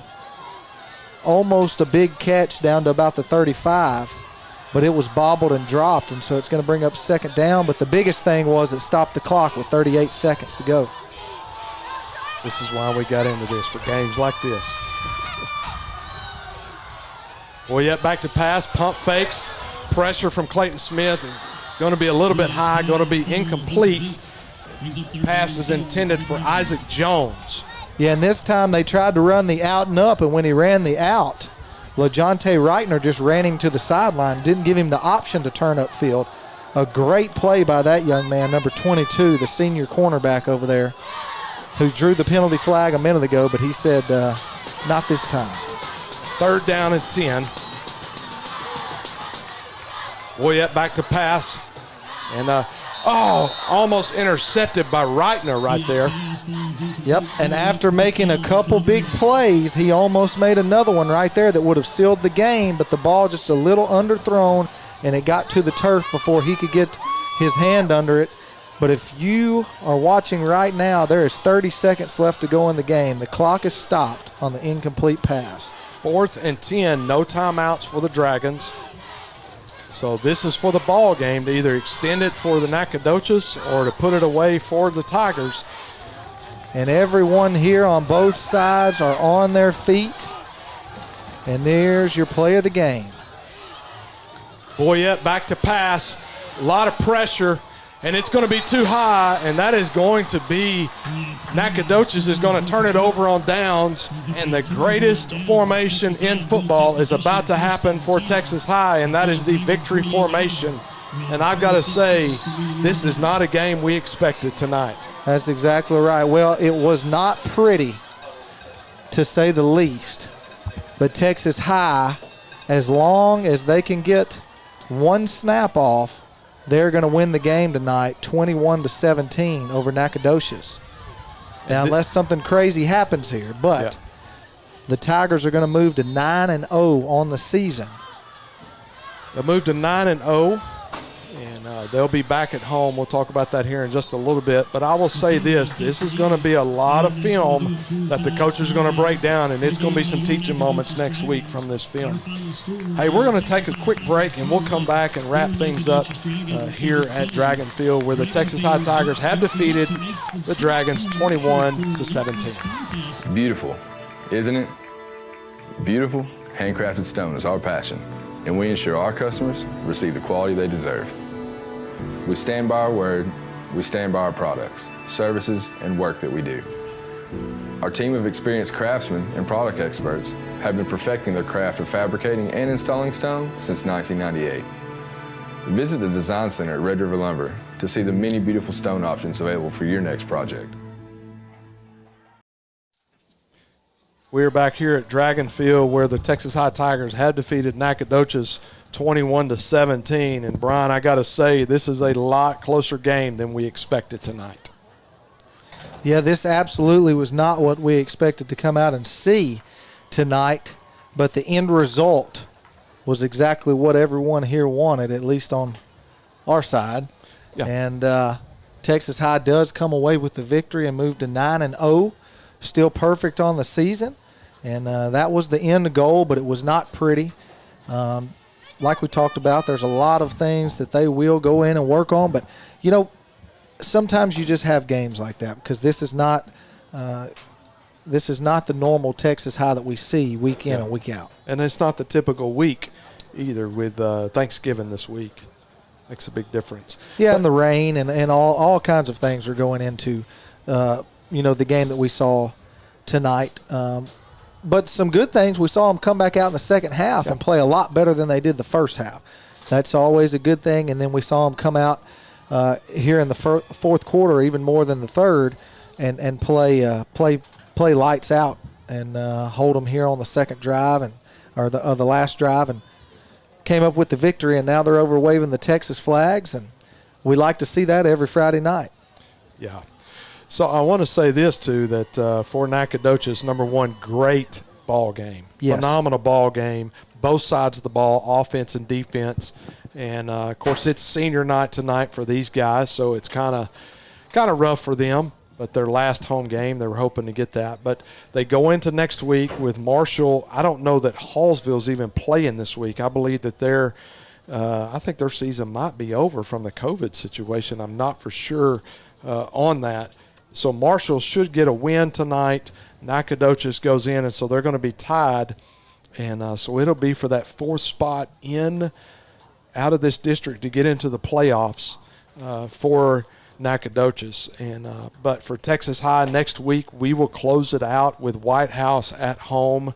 And there's been some things said on Twitter by White House that they can take Texas High. I don't know that that's a smart thing to say. Well, I don't know if it's a smart thing to say either, but after what we saw tonight, you're right. You know what? I'm excited to go watch it next week. We'll be back at Grimm Stadium. And, man, Texas high school football, what can you say? What more can you say? That's right. And the deal is that, like we said, next week we'll be at Grimm, but it won't be the last game at Grimm, because you'll have next week is our final regular season home game. But the UIL has said both 5 and 6A, first and second seeds out of each district, they're required to host that first playoff game. And so we'll have at least 2 more games at Grimm Stadium, so we're really excited about that. Hey, you got some totals for us tonight. Yeah, I've got some stats tonight. It looks like Texas High had 21 first downs on the night. Nacogdoches had 14. The rushing tonight was 44 attempts for 178 yards. Our passing yards tonight for Texas High was 231. He attempted 27 passes and connected on 17 of those, 1 being an interception. And, again, the Achilles heel that we talked about all night for Texas High tonight was 15 penalties for 122 yards. Nacogdoches having 11 penalties, but only for 65. So that there was a big deal. The penalties, they'll have to cut down on those to beat a really good team. But total yards, Texas High comes away with 409 and Nacogdoches with 237. So, you look at the stats and you say, well, Texas High should have ran away with this thing, but they kind of just shot themselves in the foot with all those penalties. And so, we hope that Braylon Stewart gets better and we can see more of him, because what a spark did he bring when he came out in the second half. And, it seemed like every time he touched the ball, it was 7+. Well, not just that, but, man, get him better. But then, man, what a 1-2 punch to have a bigger back, and then you got Witcher that's a small, shifty back.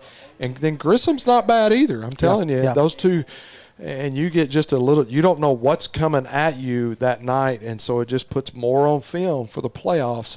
And that's what I see Coach Stanford doing, is setting up for those playoffs. If I can take 5 minutes out of your practice, I've beat you. Yeah. And that's what he's trying to do with different looks and different formations and different kids into play. Yeah, absolutely. And big play, just to go back and talk about a few of the plays. Witcher had an 11-yard run, and man, what a play by Clayton Smith.